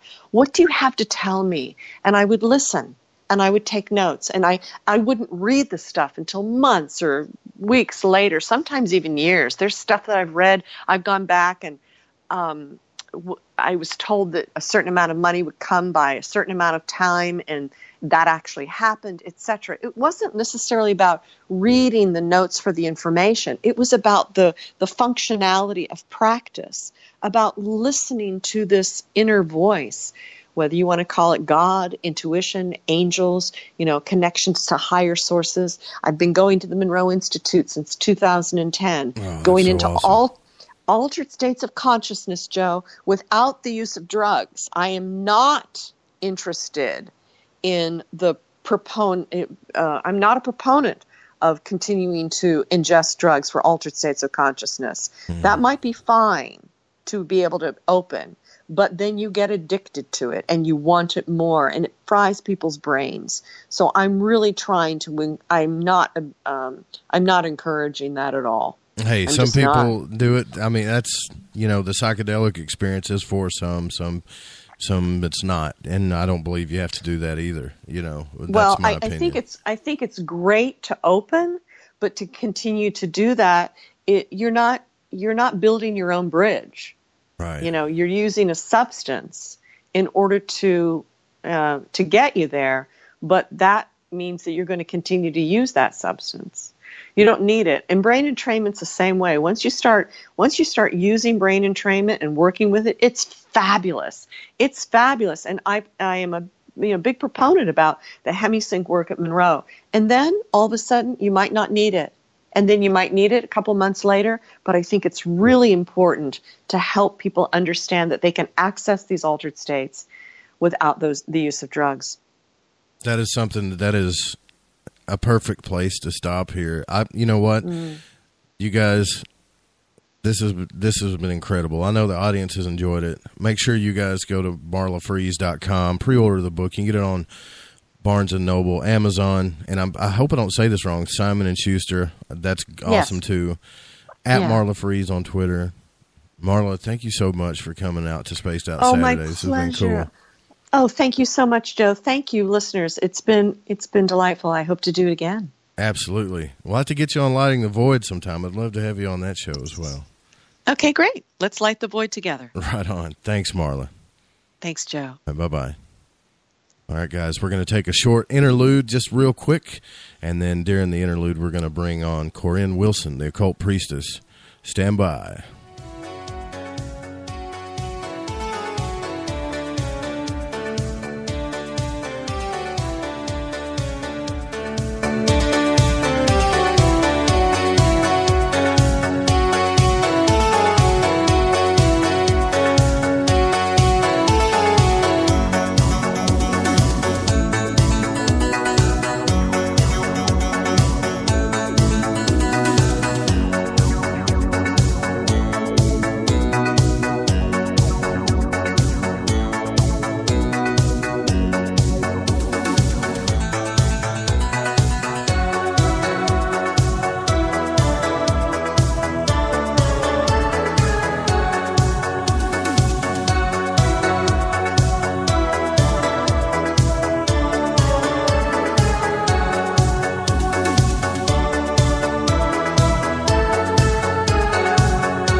Okay, and we're back. We had to make the switch halfway through the show there. Now, I bring you a special guest tonight who wasn't announced, but is a really cool, it's really cool opportunity to have you on here because I've had you on Lighting the Void, and Miss Corinne Wilson is with us. Did I say your name right? I didn't butcher it, did I? No, Corinne. Corinne. So it's kind of like a K-E-R situation, but you can always call me Cor, my original name from Greece. Is it cool if I call you Cor? Because that's a lot easier for me. All right. My closest friends call me Cor. The Occult Priestess, and your website is occultpriestess.com, is that right? That's correct, sir. Well, I've talked to you already on Lighting the Void, and I thought tonight would be perfect to have you on after Marla because, we're in this realm of consciousness and different dimensions and spiritual study. I like to talk about aliens one weekend, and the next weekend I like to separate it and then try to bring it all together. That's what's fun for me. That whole bridging the gap thing that you and Marla were talking about. Yeah, exactly. That's it. Now, tell us a little bit of the Spaced Out Radio crowd about your story, how you came into being the occult priestess. Well, if you don't mind, I would really like to give Marla her props. Sure. I'm so excited about that show. The things that she covered were amazing, and I hope that we do get to talk about what she covered, and go into it maybe even a little deeper. Marla, really, she's very special. And I think that we all really appreciated her all in the chat room. We were actually talking about the topic. Right. Yeah. And you guys, and that's a miracle. Right. Exactly. Because sometimes I'll look in there and they're talking about pizza and stuff. I'm like, whoa, what? I know you guys are half in, but come on now, but this has been an amazing night so far. And I think and the Truth Cat is in there from truthcat.com. I think it is. And my friend, Nathan Abraham Bobst. I call him Bobst. And so we got some friends up in the chat room too. Cool. Man, it's a big party going on. You guys, if y'all want to come join the party, we're in the Spreaker chat over here. Oh, and by the way, the phone lines are open too. If you want to call in and ask any questions, the number's 501-777-5631. And real quick, I do want you guys to take advantage of that. What Marla offered, I promise you that you won't regret it. Take full advantage of that, because that is a blessing there. I know I'm going to. That was a really generous offer, $50 off, because the work that a medium does really does take a bunch out of you, and you actually are feeling the drain.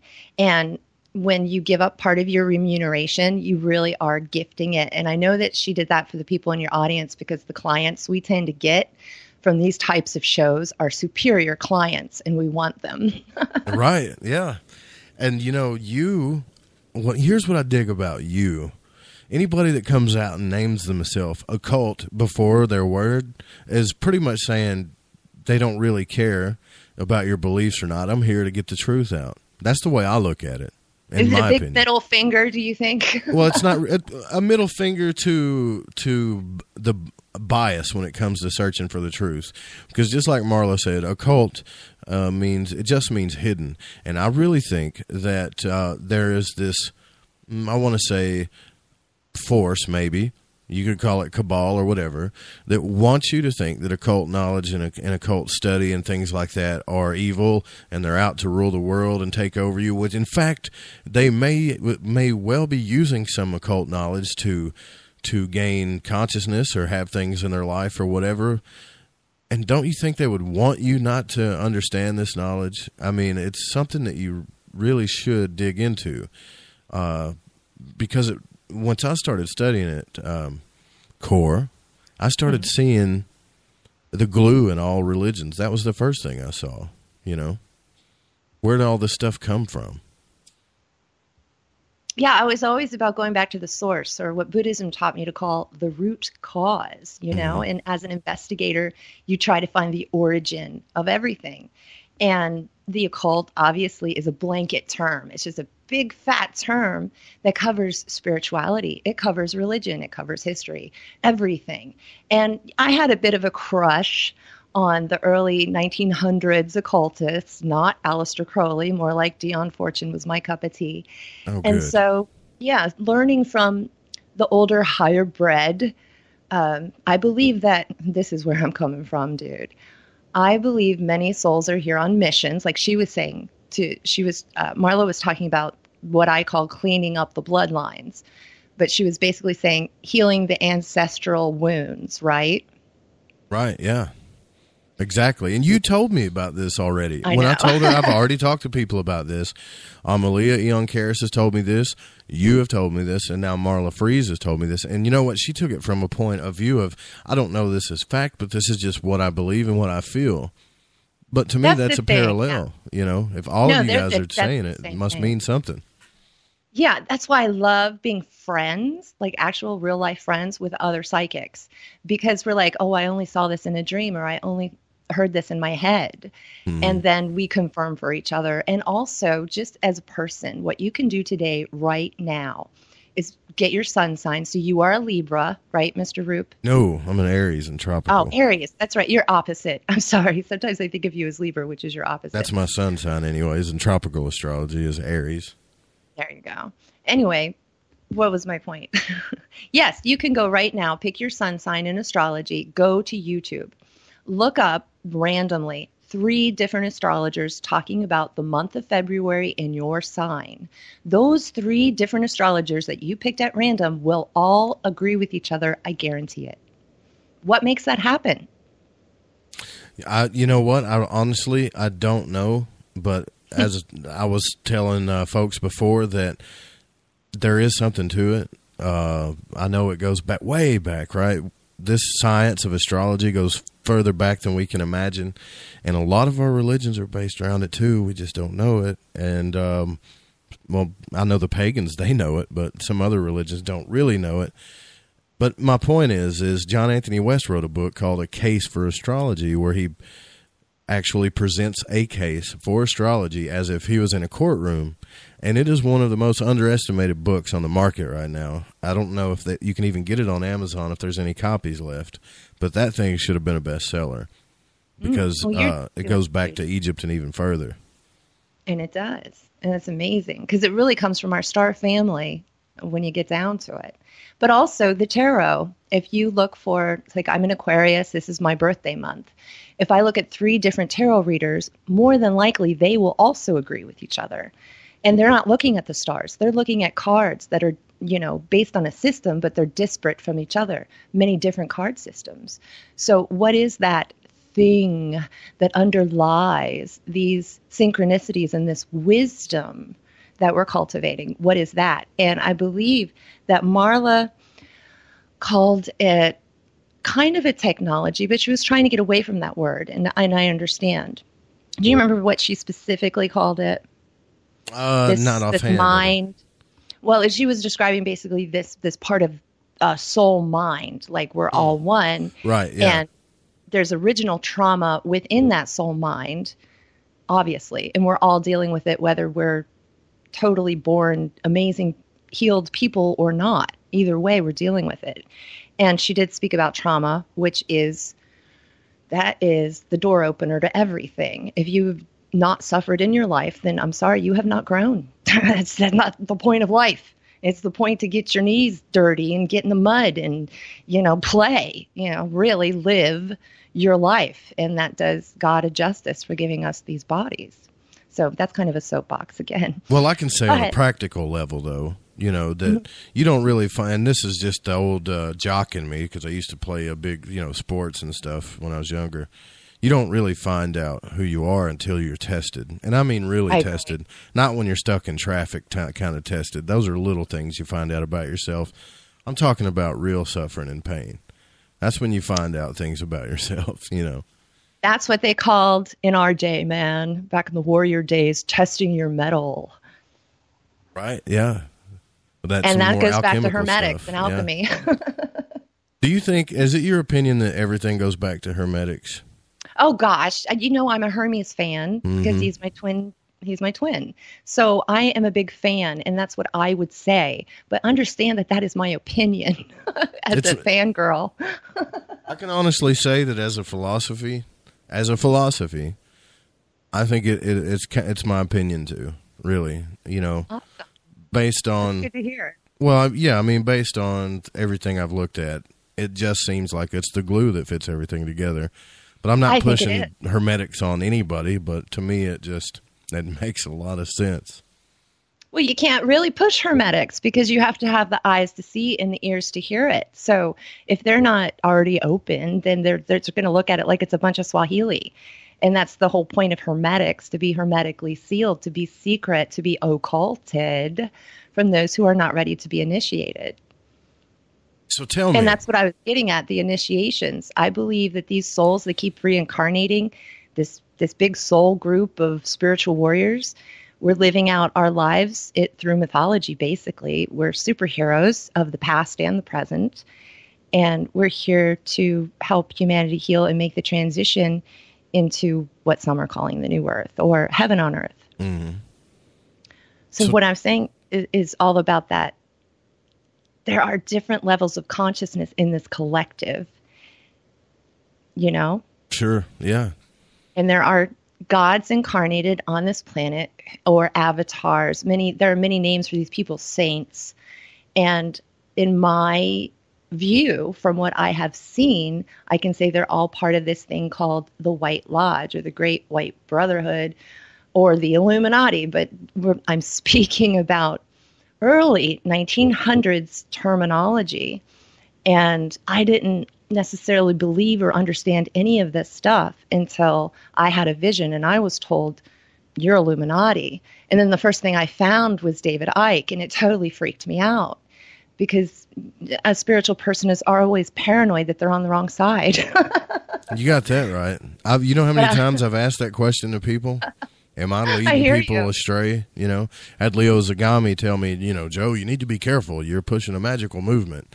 And I felt, you know, I understood his concern about it because he's, you know, investigate secret societies and what's been wrong with them since the beginning. And there's a lot of things wrong with them. I mean, let's be honest with each other. They've been infiltrated, but they weren't originally designed that way, you know? Right, the mystery schools. And that is where I believe, because I've been shown and told from higher ups, non-incarnate beings in heaven, tell me and show me the school upstairs. It's this beautiful Greek looking, I mean, many people have been there. Maybe you've been there too. Temple.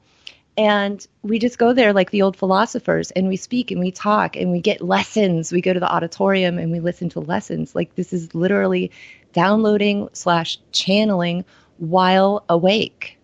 So you know, if you're part of this Illuminati, you get to go to class, and there's nothing negative or egoic about it because I believe it's in the fifth dimension, and there's nothing truly negative or dichotomous in the fifth dimension. So we're getting some pretty pure teachings, and people have been doing this forever. The Buddhists, the monks in the mountains have been doing this forever, but now it's coming alive in more common people, if you will. Do you think that we can all do everything, or do you think that some of us just have certain gifts, like, say, Marla can, you know, be a medium for the dead, or, you know, I guess what some would call a clairvoyant. I don't know if a clairvoyant would be considered the same thing as a medium, but she can be a medium for people that have passed away. Others, like myself, you know, I haven't been abducted by aliens, and I'm not a real good tarot reader, even though I do read them sometimes. I can have an out-of-body experience. So it seems like we're all either on different levels of it. Right. Bam, boom, give that man a cigar. Yeah, so that's what I was going to ask you. Do we get gifts, or are we just at different stages, you know? Well, your question of gifts has nothing to do with the actual important question. So, question of gifts. The answer is you are guided on your path to your specific talents that you have cultivated through lifetimes. So, a piano man is not going to go work in a sewer, okay? He's going to be a piano man again. That makes sense. That does make a lot of sense. Yeah, by the way, guys, the our phone past lines are lives open. I forgot to. I already mentioned that. Sorry, I didn't mean to interrupt you. But the phone lines are open if you guys want to call. Our past lives, a lot of the nuances and themes repeat. Like, I'm mostly always a priestess. I'm mostly always helping people. So if you are a good person in this lifetime, try not to feel that shadow of weird paranoid guilt that you killed someone in a past life, because you probably didn't. If you're not a mass murderer in this life, you probably weren't before. I think it's an important point. People carry a lot of shame of the mysteries. It's like they don't want to look beyond the veil because they're afraid they're going to find out bad things about themselves, when really they're just going to find love. True. Yeah. Yeah, I'll buy that too. It's hard to argue with anything you say there, Cor. It really is. I like that. Thank you. Thanks for giving me my props. Well, yeah, I mean, you deserve them. It takes a lot. Number one, I can assure you this. It takes a lot, and when I say you, I mean the listener, to step out in front of any audience. It doesn't matter if it's 10 people, and say, this is my truth. This is what I feel like I need to say. These are some of the questions I have. Who wants to go on this journey with me? That is was a scary thing for me. I don't know about you. And it's sacred. I mean, that's how I take it, very deeply in my heart. It's a sacred way of serving my brothers and sisters. In all seriousness, I mean, I'm a jokester and I like to have fun, but seriously, this is my heart. I believe that. I do believe that about you. I know you feel me. I do. I really do. That's why I like you, Joe Roop. I think that you're doing important things, and I really can't even put the words to say how grateful I am. I'm stumbling about it. Like I told Marla, women you have on the show. Oh yeah, everybody I've talked to has led me to somebody else that I never thought I would be able to talk to, ever. 10 years ago, there's no way I would have said, yeah, I talked to Marla Frees. I talked to Corinne Wilson. I talked to, Thomas Campbell, Whitley Strieber, John Anthony. No way, right? I was just watching these videos, agreeing with them. Never thought I'd get to speak to them. But I think that I was suffering then in a different way. And it was that suffering, like you're saying, is trying to get you to go somewhere. Yeah, what is the Matrix, Neo? I'm looking for Morpheus, totally. And now you get to play Morpheus. How cool is that? It is cool. It is definitely cool to be a part of that. But I think about the suffering that other people go through, not necessarily a suffering of not knowing why you're here or what you're here to do, but maybe like real pain or disease or things like that. I have a problem, and I've already talked to you about this, of carrying guilt about that for some reason. Well, I'm sure a past life regression would clear that up for you, my friend. You need to do that, huh? Mm-hmm. Because it is wonderful to cultivate compassion for your fellow man, but you have a bit of an edge on yours. There's a bit of a scent to it, which means there's an issue. I got issues. Yeah, I can smell it. Don't we all have a little bit of an issue, though? Of course, or we totally wouldn't be here. It's what keeps us grounded, some of us. But also, I want to make a very good point. I want to reiterate what Marla said about notebooks. I think that's the most genius thing. I've been keeping a journal since I was 14 years old. I have lots of journals just like her. And that's what makes us geniuses. That's part of it anyway.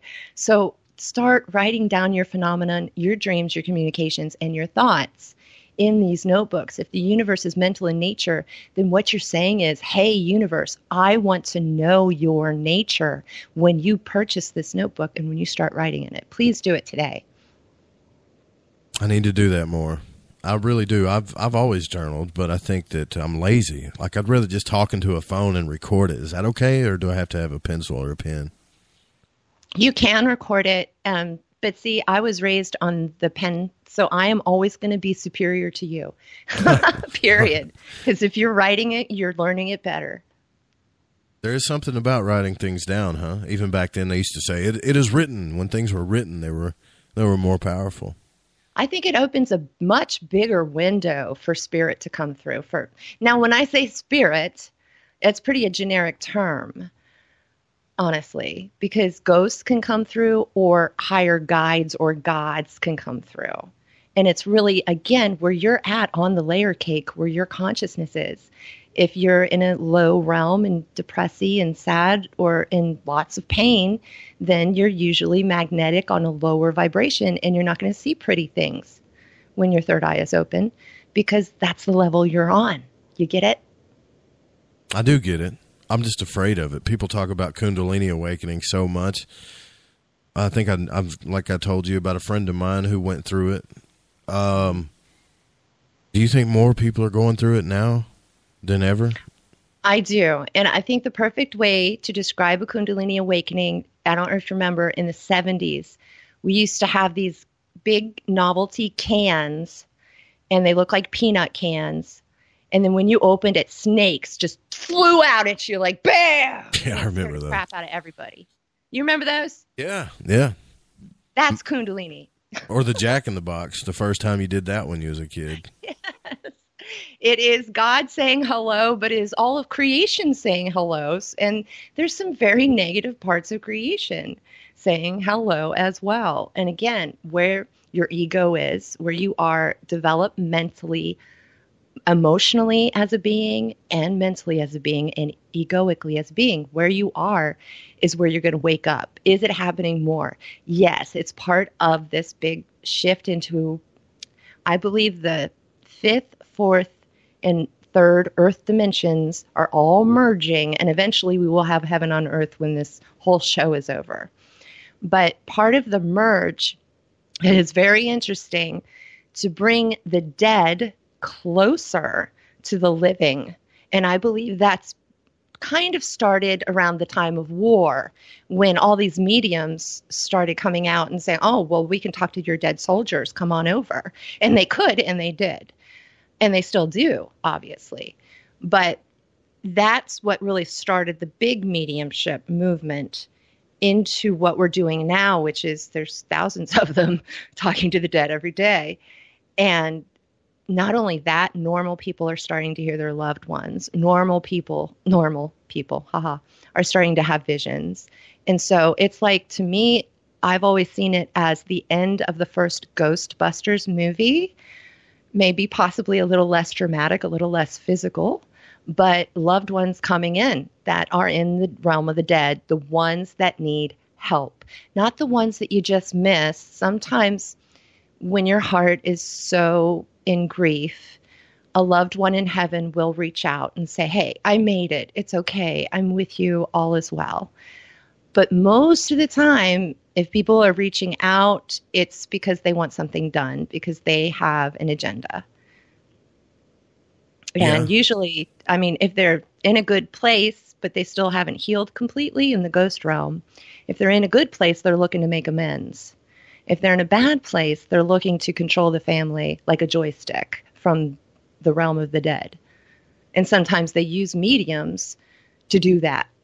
But a good medium knows that immediately.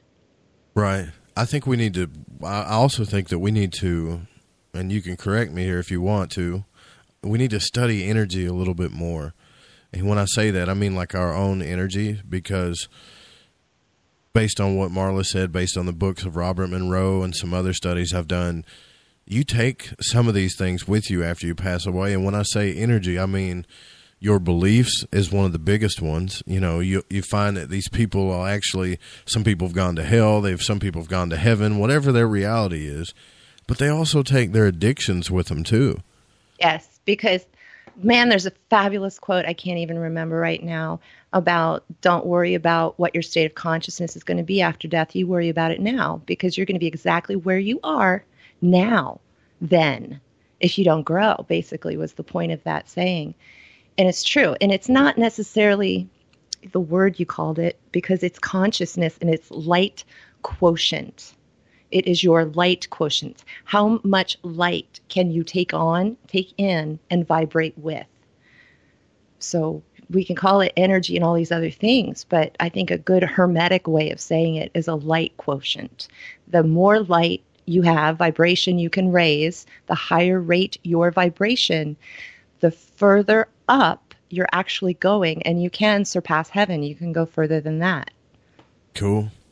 Yeah. Well, we're going to stop right there. We're going to go into our last break for the show.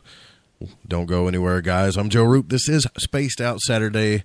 We just had Marla Frees on. Now we're with Miss Corinne Wilson, the occult priestess. Don't go anywhere, guys. We'll be right back. A timepiece is a reflection of who you are, and what better way to show off the real you than with an Escape watch? Escape is a lifestyle brand accessorizing your days and nights. Choose to escape and create the life of discovery that you deserve. Dream, play, unite with your own personalized Escape watch. Head to escapewatches.com. There is no time like the present to enjoy your escape. Use promo code SMF2017 for your 20% discount today. Hello, SOR listeners. Lorian Fenton here. Let me ask you, now that disclosure's happened, what does it mean for ufology? For answers, join us at UFOCon 2018 in South San Francisco, California, March 23rd through 25th. Keynote speakers Stephen Bassett, Grant Cameron, and Melinda Leslie address the current disclosure agenda. Dave Scott, yes, you're Dave Scott, and Lynn Buchanan tell of amazing alien encounters. Get your tickets at caufocon.com. That's caufocon.com. Are you tired of being blocked, shadow banned, or placed in jail for simply posting your thoughts on social media? Social Media Freedom can take care of that for you. Social Media Freedom is the newest and one of the best free new apps that allows you the freedom to post what you want, when you want. It takes seconds to download from your app store. Come join the tribe at Social Media Freedom. It's time to set yourself free. Coming September 28th to the 30th, it's our first annual Caribou Paracon, put on by Spaced Out Radio and the Canadian Society of Questers. 3 days of paranormal, supernatural, and spiritual knowledge in the beautiful 108 Mile Ranch, British Columbia. Tickets are $150 Canadian for the event, being held at the Spruce Hills Resort and Spa. Come watch our featured speaker, Grant Cameron, along with Lorian Fenton, David Weatherly, Ross Allison, and more. The Caribou Paracon, celebrating everything paranormal. Not ready for bed on Saturday night? Right after Spaced Out Saturdays, hop on over to S4 with Corey Ruiz and me, Eric Cooper from Forest Moon Paranormal. With S4, there are no limits to what we try and uncover. From government conspiracies to helping clean up the paranormal, no topic is safe on S4. We get to the heart of the matter, of the subjects you want to learn more about. So tune in on S4 starting at midnight Pacific, 3 a.m. Eastern, only on spacedoutradio.com. This is Eric Markham, news editor for the Spaced Out Radio's The Encounter Online. We have put together a great team of writers and journalists from all over the world to bring you top-quality paranormal stories, from alien encounters to the latest conspiracies. You won't find any of that fake news here. True stories and top-notch reporting as we look to bring these experiences to the mainstream. The Encounter Online, only at spacedoutradio.com. Hi there, this is Dave Scott from Spaced Out Radio, and I want you to come on a nightly journey. Starting at 9 p.m. Pacific, midnight Eastern, every Monday through Friday, you can come hang out with me and the other space travelers. We have it all from Carl the Alien bouncing on by to those misfit gnomes causing havoc. It's 3 hours of fun and entertainment on those topics the mainstream really doesn't want to touch. Come get all paranormal with us at spacedoutradio.com, and together, my friends, along with our resident guitar god Bumblefoot, we own the night. Do you want to know the truth? Do UFOs exist? Are aliens real? Are the governments hiding the biggest secret in history? We're UFO seekers, and we're on a hunt for the truth. Subscribe to our YouTube channel and follow along with us as we journey across the United States, visiting UFO hotspots and alien hotspots, trying to document the UFO phenomenon. Catch us on Spaced Out Radio every third Monday of the month as we discuss Area 51, UFOs, and more. And also, don't forget to subscribe to us on YouTube. Looking for a place to advertise at a very reasonable cost? Look no further than Spaced Out Radio. SpacedOutRadio.com has an advertising tab that you can click to check out our daily, weekly, and monthly packages to play on the radio, or our website including social media. From commercial spots to banners, we have it all. Check out our competitive pricing today.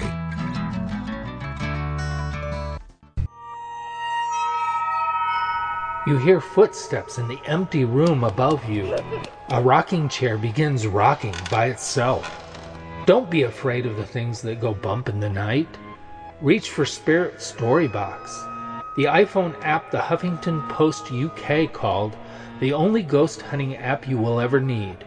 Spirit Storybox. The spirits are telling their stories. Are you listening? Visit purpleplates.com today. For over 40 years, the Purple Energy Plates have been delivering amazing results for their many customers.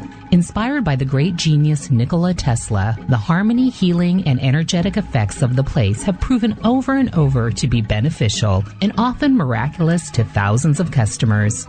Check their site for daily specials and choose from their many energy products. You won't be sorry. Visit them today at purpleplates.com. It's Cosmic Sundays with me, Elizabeth Anglin, in Cosmic Passport. Let me take you down a 3-hour spiritual journey where we will get into everything from ET contact to Psychic Sundays. It's a journey of listening and learning together with some of the best professionals in their fields. You can tune in to Cosmic Passport at spacedoutradio.com every Sunday, starting at 9 p.m. Pacific, midnight Eastern.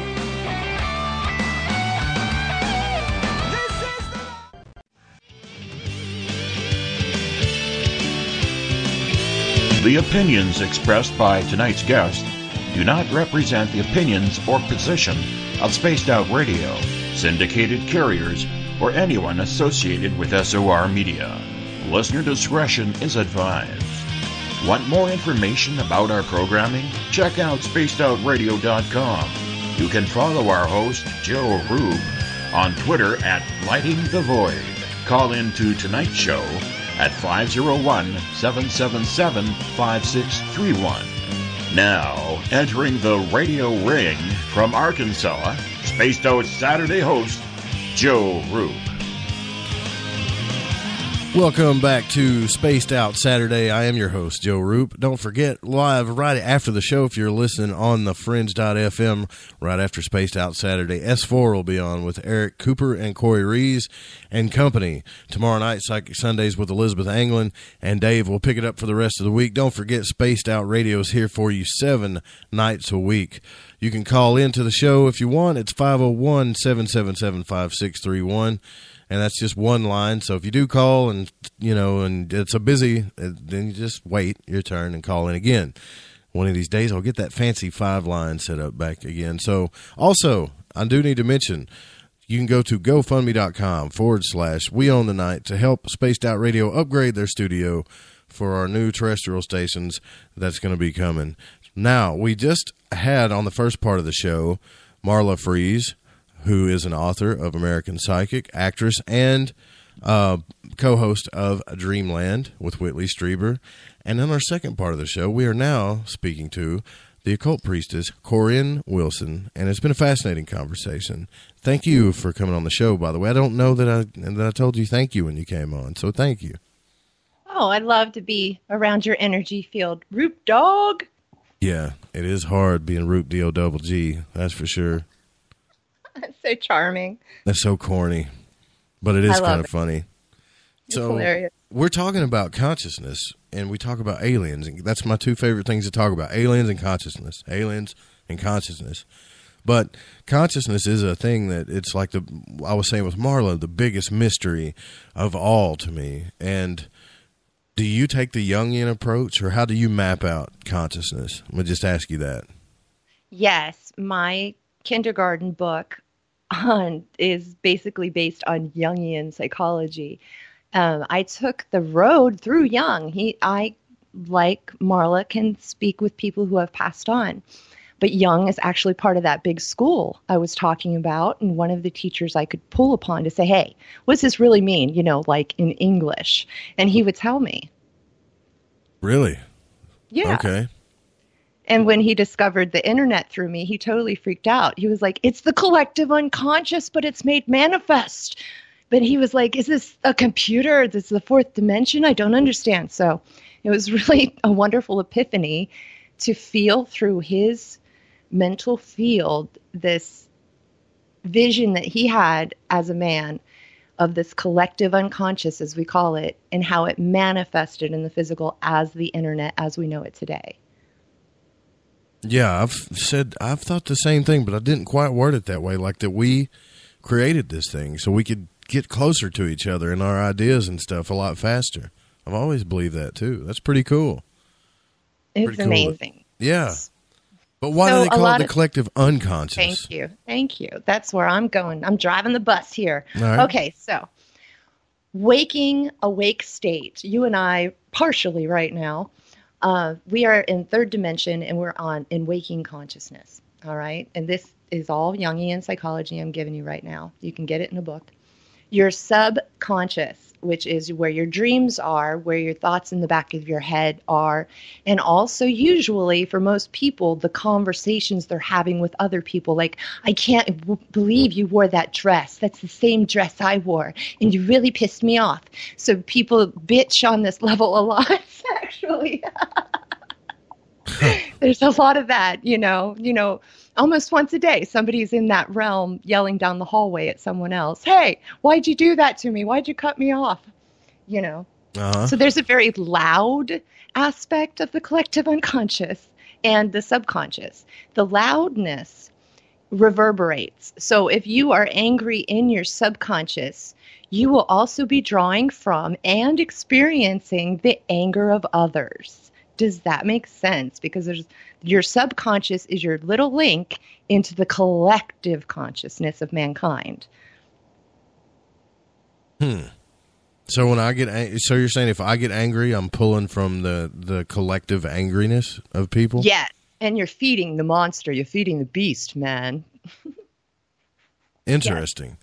Yes. It's that serious. Does that mean any of our ideas or thoughts are our own?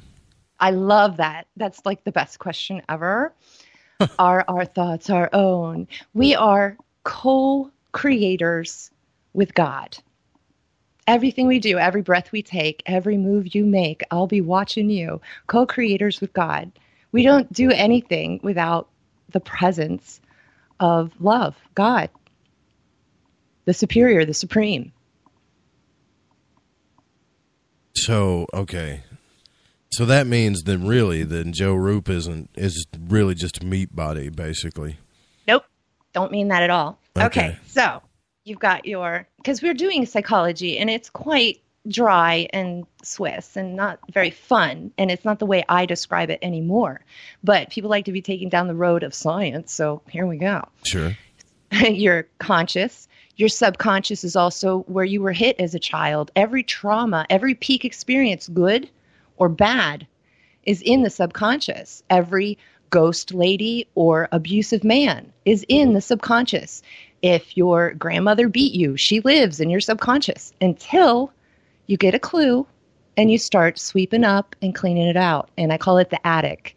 And you got to address the attic. Go up there, open the boxes, get your journal out, start crying, start watching John Bradshaw on that YouTube. Was great, by the way. Thank you for telling me about him. Yes.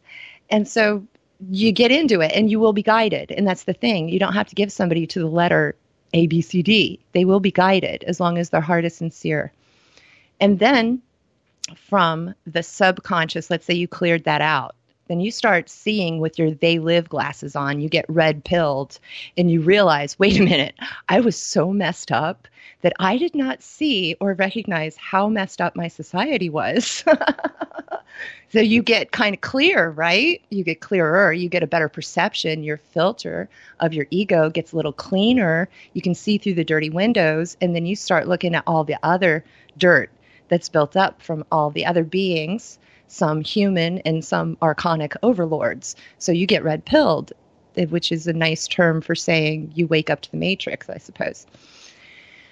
And then you break through that inertia of the collective culture that Joseph Campbell will teach you about, the collective culture.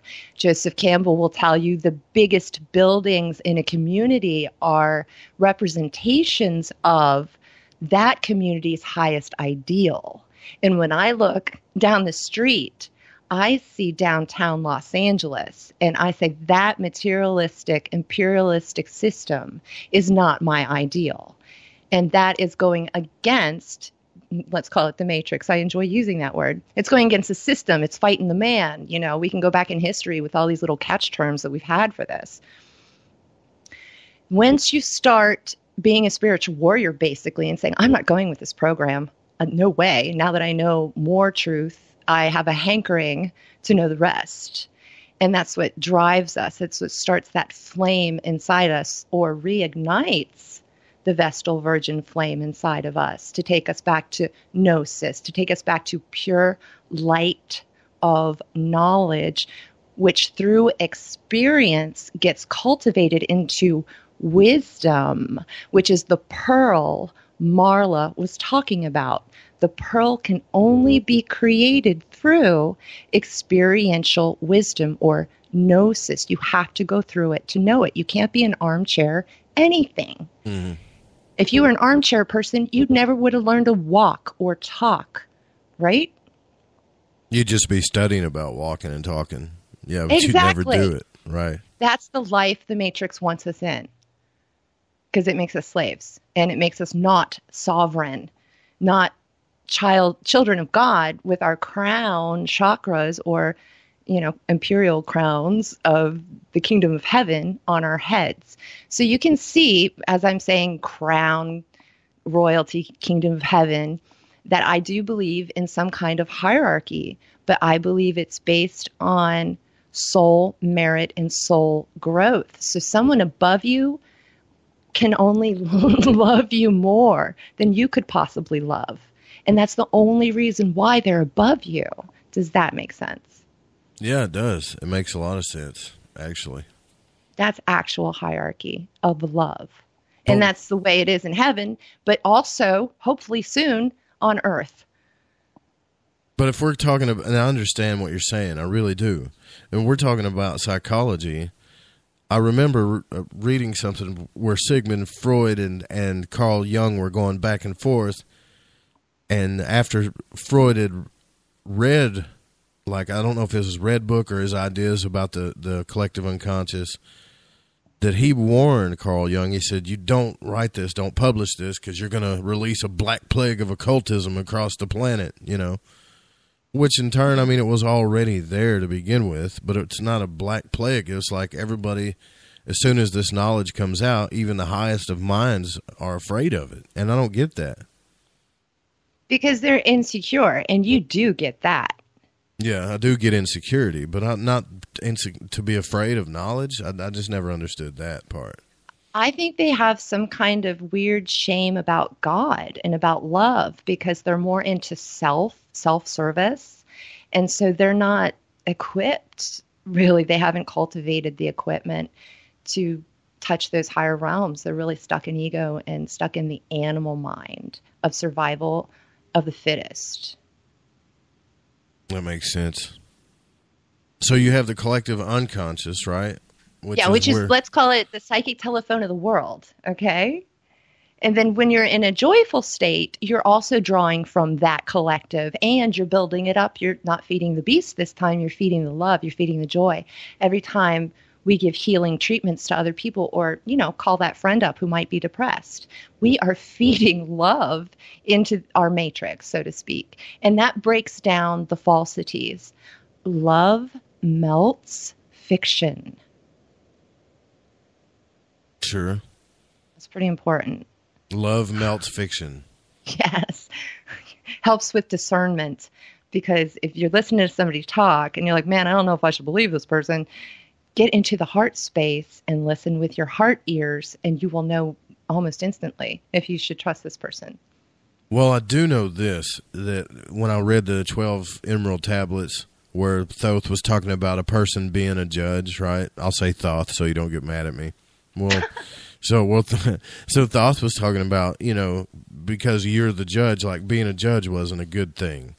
And if you really wanted to know a person, to pass a time with them. And I think that's kind of what you're talking about, like getting on the level, having a heart to heart. Like they say, have a heart to heart with somebody, you know? Yeah, and we should be having a constant heart to heart with something higher than us that loves and supports us.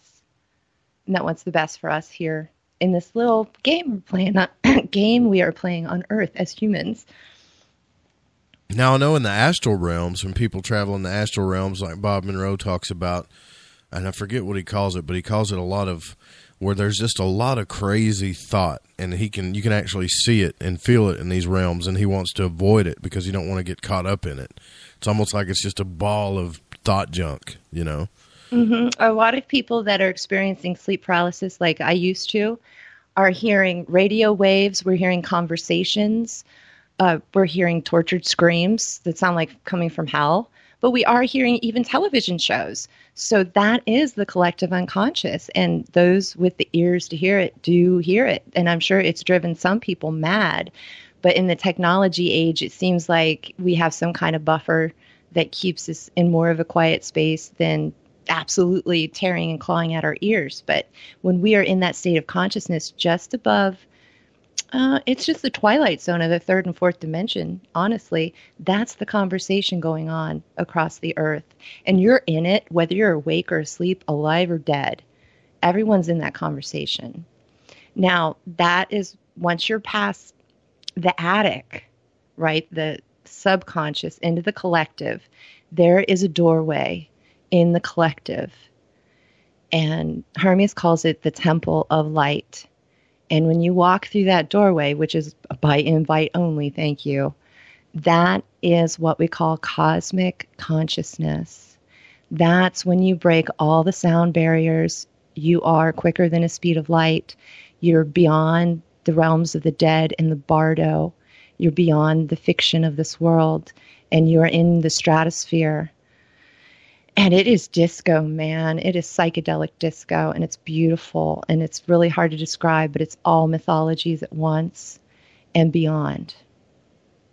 Cool. That's pretty deep, but that's really cool, too. I like that. But So that's why it's so important to get past the addict and to get past the collective in the ghost realm. So I guess we could say magic, right? What? If you really look at that word magic, and I don't mean sleight of hand magic, but ritual magic, pagan magic, whatever you want to call it, is really understanding that a little bit, because it's when they talk about manifesting things through sigil magic or using color or using incense or anything like that, it's like that taps into our conscious or subconscious, which goes into that realm.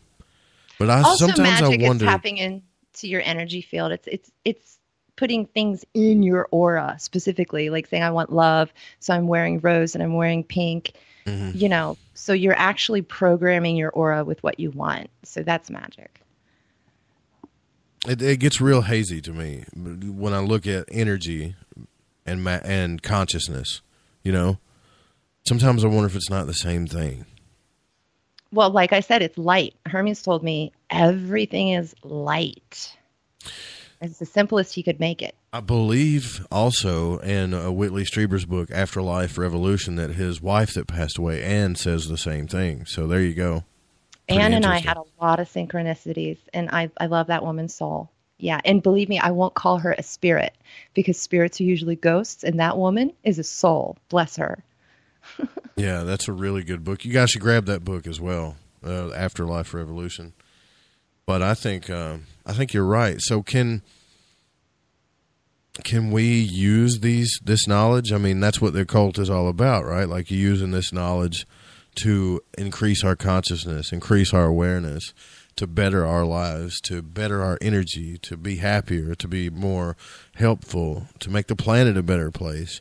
That would be the good reasons for it. I think there's a lot of books out there that teach that's what it was all about. But then it kind of got, I guess, co-opted in a way in some manners and too. Inverted and turned inside out and upside down. Like it got Satanized, basically. Yeah, like and Satan that's what worship. happened to the Right. Yeah, that's what happened to the teachings. And even, all, I would say all. We never say all, but I would say just about all the mystery schools have been infiltrated. And everything's corrupted, literally. And that's why it's time now to bring back the purity. And that's what's happening. And everybody's seeing it. They're seeing the muck, the dirt, the ick rising to the surface to be healed, which is pretty ugly. And it's going to get worse. But know that it's healing. That's very important. Right. So what and gifts? How do we do this? Like, that's how what do I you was do going to this? ask you. This is a map. This is a road map, dude. You get in your car and go to my YouTube, Occult Priestess on YouTube, and I have a whole series of teachings on how to get through into the subconscious, and then a second teaching series on the anima, the animus, which are the two different psyches you were born with, a masculine psyche and a feminine psyche, which, when you're healthy, correlate to the god and goddess.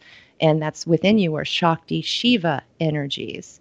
And so cool. Eventually, everyone, I believe, if as a Hermetic, everyone's a twin. And eventually we all come together in this thing called the Hieros Gamos, or holy marriage, which is the great work doubled. So the great work is what every occultist is after. But I feel like I've done a lot of mine, and thanks. Thanks for the memories. But now I'm after the Hieros Gamos, which is the holy marriage of the divine twins. And that's really, for me, the goal of Hermetics and the personal goal for me being in a body. But obviously, most of my time is spent helping other people. Right. Yeah. But that's where you can find the teachings. So you're talking about the masculine and feminine energy there. Within each of us.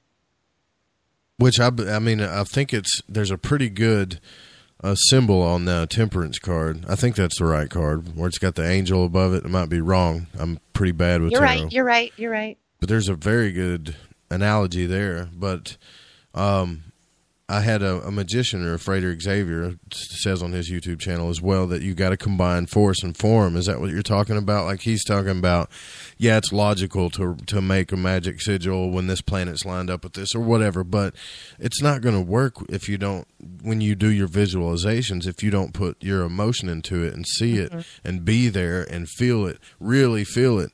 And he talks about that's the feminine energy, like the catalyst to everything. Really? Huh. Yeah. Maybe that's why high magicians are jealous of witches.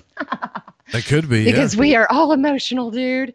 But the thing is, you get past the point where you're using emotion to make your will happen.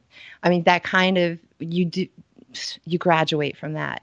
But if you're still in a state where you are using magic, you have to use emotion, because you have to alchemize a gnosis as if you were there and it already happened, your goal.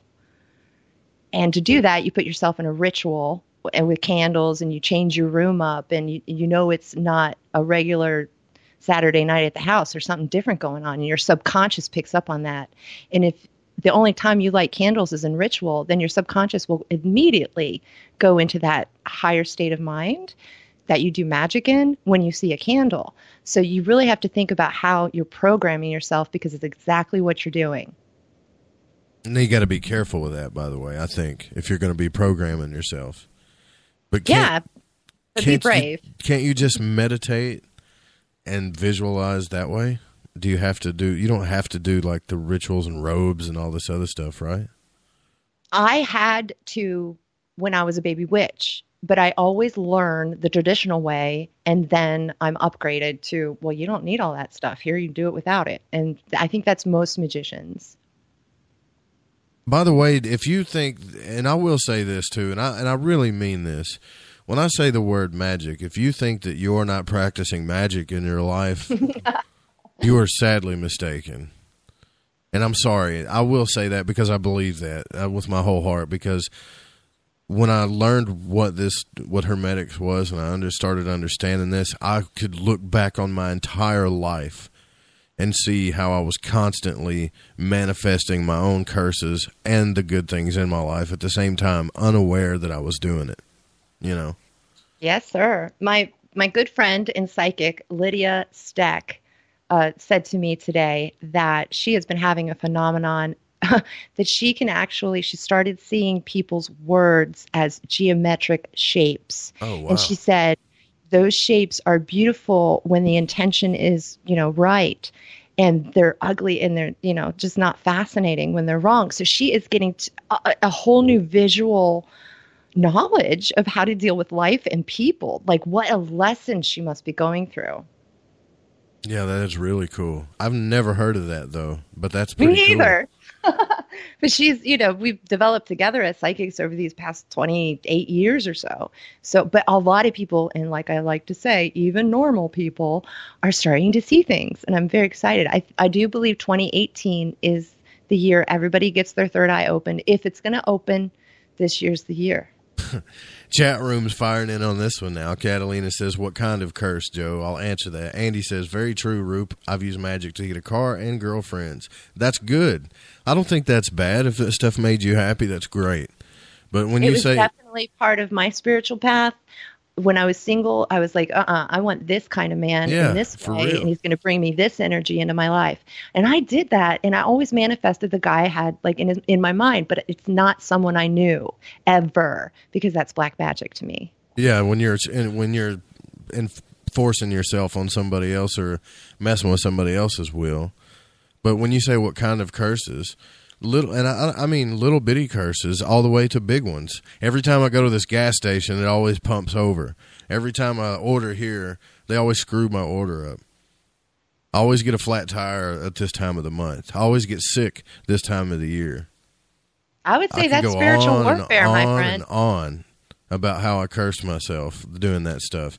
And that's magic. I don't care if you think you're practicing magic. If you're going about your daily life and you're thinking thoughts with emotion and the words are coming out of your mouth, you're practicing magic on yourself, whether you like it or not. That's just my opinion. Now, you don't have to believe that. You can live in that reality too. But I tend to believe that that's true.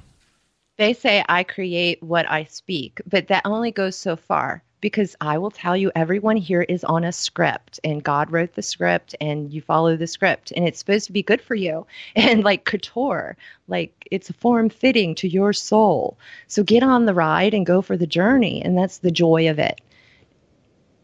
And this to me, there's a lot of occult knowledge, even in religious texts, that we don't see through. Like when Christ says it's not what you take in, it's what comes out. People are like, well, he's talking about eating pork. No, maybe what he's saying is you can look at things and see things with your eyes all you want, but when you confess it with your mouth, that's when you've really done something to yourself. You don't know your own power. That's what I believe. I believe people really don't know their own power. And the archonic thing is to keep us believing that we have no power given from the divine realms, that we're just these human bodies that are subject to everything in the world under victimhood, And as long as we keep believing we're victims and we have no power over our own lives, and I'm not saying bad things aren't going to happen to you, because they are, then that's what I think they're doing. Sorry, but that's what I'm starting to understand. What do you mean they're doing? What do you mean? Like whatever this thing is, you can call them archons or whatever you want to call them. Whatever is out there, even if it's just let's just say a layer of consciousness keeping us trapped, The darkness. Yeah, whatever you want to call it. It's keeping you believing that you don't have any other power over your life but what you can do with your five senses. And that's it. I think the darkness is best explained through the planets of Saturn and Pluto. But that basic is growth through restriction. That's what we do here on 3D Earth. We grow through having a thumb pushing us down, and we grow anyway, just like a weed through the cement. We just do it. And that's the pressure we're under because we're diamonds. Yeah, like that old song goes, I'm just an old chunk of coal, but I'm going to be a diamond someday. That's an old country song, I think. You used to be a country girl, didn't you? Oh, I've been around them. I never was one of them, a star seed. You got away from that quick. Diamonds and Pearls by Prince. Right. But you're right about the community idea and stuff, too. I mean, I complain about some of the things where I live around, but if you go to the little town that I live next to, all you're going to see there is churches, gas stations, and banks, and everything's overpriced. That's it. Yeah. That's all that's there. I know those towns very well, and I think those people are living out extremely small, play-like lives based on Shakespearean dramas. I don't think they're really in the bigger game. But is that okay? Of course it's okay, but now we are in a time of shiftingness, and the salt of the earth people are going to have their third eyes opened, and that's going to be amazing. But I really think the powerful people of the planet are going to go through these Kundalini things in public, on camera, and be very embarrassed and weirded out, and we won't know what's going on with our leaders. I kind of see that coming. You would because use it will magic drive for them a mad. demon or a Dodge demon and end up with a Volkswagen. Yeah. I think, right. I'm not saying everybody should go out and draw a circle and start doing magic rituals. And the only thing I'm saying is I think people should be more aware, because we've all been taught this by all the masters.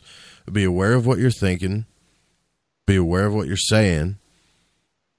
And that's about it. What are you thinking and saying and doing? Everything you think, say, or do, especially when you confess it, is a statement of who you are in that moment, which Antenna Universe will tell you. So if you say, man, I'm dead broke, well, that's the whole secret thing, right? You're going to be broke for a while. If you are meant to be broke, you will be broke, no matter how many times, because by that logic of the secret, if you sit around in your house and repeat a mantra for a week, literally not getting up, you will manifest that mansion, and it's a bunch of crap. Yeah, I don't believe you will go by your script. There's so much stuff left out in that. That's what I think. Like we need to start studying energy more. You can't just feel it and think it's going to happen. Your energy has to be moving towards what you're supposed to be doing, I think consciousness and energy are one for you, because consciousness means self-awareness. So you're not only aware of yourself, you're aware for yourself. You're an observer. You're recording everything for yourself, which is your soul. And when you drop your body or you transmute your body into light, all of those recordings and knowledge will still be within you. You are a central point of God, Mr. Roop. So don't sell yourself short or down a river. You're eternal. That's a good point, too, Tripp. And just because you don't have money in your pocket doesn't mean you're not rich. I can tell you that. That is a fact. Because when I was working a 9-to-5 job, I was suffering. You didn't have a lot of money. Now that I'm managing a network and a couple of radio shows, I don't have a lot of money, but I feel rich. I really do. That's a good point. Yeah, you're so much healthier in so many ways, and you have a glow about you, like the sheen of a doggy. And by the way, I'm not telling anybody this is my advice for your life. These are just the things that I think about, because I could definitely be wrong about a lot of this stuff. I'm never going to say I'm an expert in anything. I can promise you that, because there's just too much to learn. It seems like the more you know, the more there is to know. Yeah, well, when you break through into that consciousness, the cosmic consciousness, then you get your own Akashic library. You get to go home to your star system people, and you get to go to school and all kinds of things. So really, all you're trying to do is get to that door, and you can do it because I've guided myself there, so I can guide others too, and it's in my videos.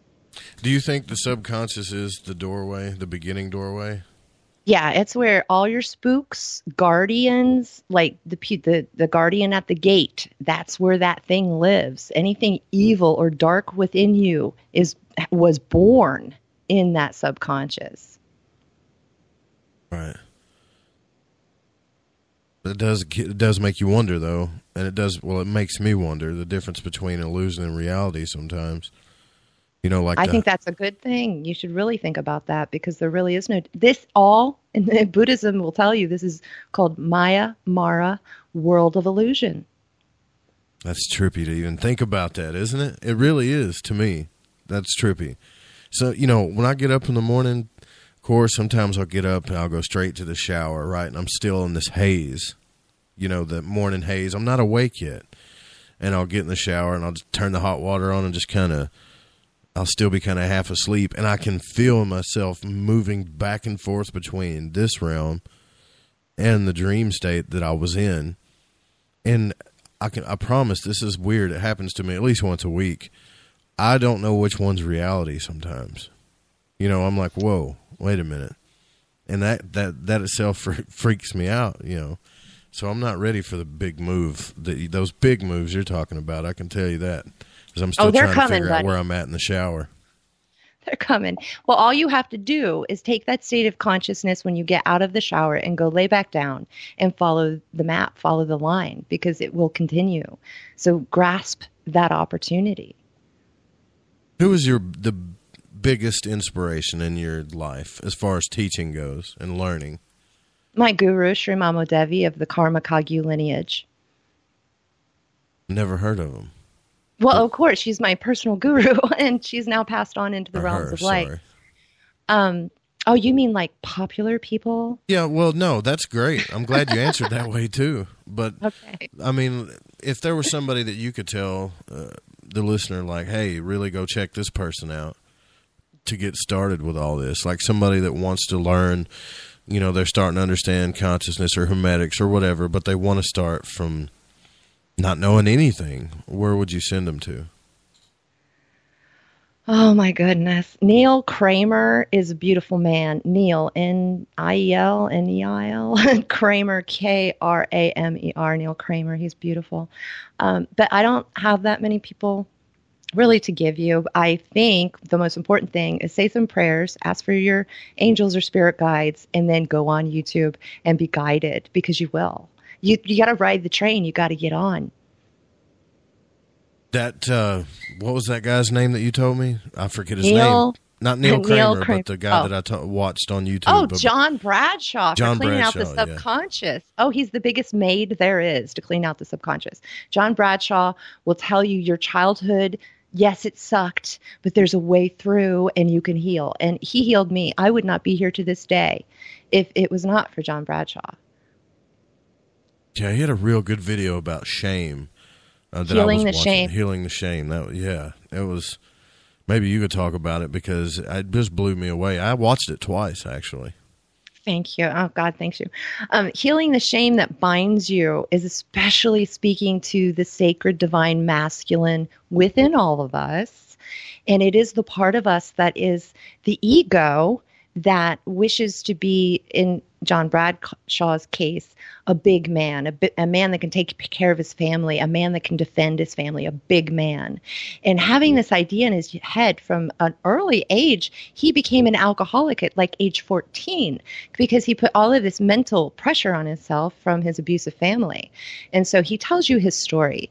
But then he says, I figured out what shame is, and I went through 12-step, and what he did is have a spiritual awakening. And what you will see, most addicts that have recovered have had what the 12 steps call a spiritual awakening. And it's all, if you're lucky, it's a cosmic wink where God comes through and says, hey, kid, welcome back. Come on over. Those addictions are terrible. Let's take care of that. And then you start the journey on that boat. And you start that journey of healing, and eventually you get to the same place we all do, the cosmic consciousness, or Krishna consciousness. I like to call it that because Krishna is such a colorful character, and it's such a colorful realm. So to heal the inner child, John Bradshaw is the man that coined that term. To heal the inner child is to become magical again, to become Peter Pan and Wendy again, and to say, oh my God, I'm a kid, but I'm an adult. I have a house, I have a car, I can do anything. And just feeling that joy of infinite possibilities because you're a kid and an adult at the same time. But you only get to that point after you have parented and loved your inner child. That's true. That's so true. I think his biggest thing, that was that video where he was talking about that. He was saying, our children were taught that we can't say no. The parents can say no, but the child can't say no. They have to just say yes to everything they're told. But then it confuses them and messes them up because they don't like something and they're being told they can't say no about it, And he talks and not about all children were raised that way. In Europe, a lot of people do believe that their children are autonomous souls and they treat them that way. And then those kids grow up to be, Nobel Prize winners. Right. We don't get a lot of that in America. It's pretty abusive here in America. Yeah, that is true.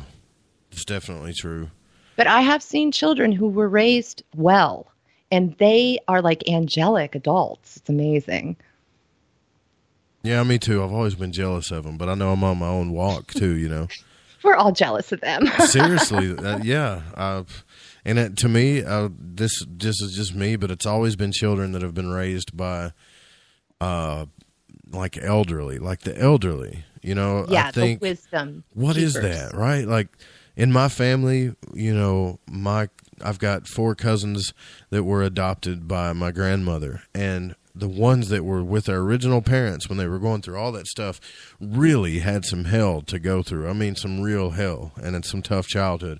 But the babies, one of them was a baby and the other one was like 2, grew up with the grandparents their whole life, called them mom and dad, and they're like the complete opposite of everything that this family's been struggling with for millennia.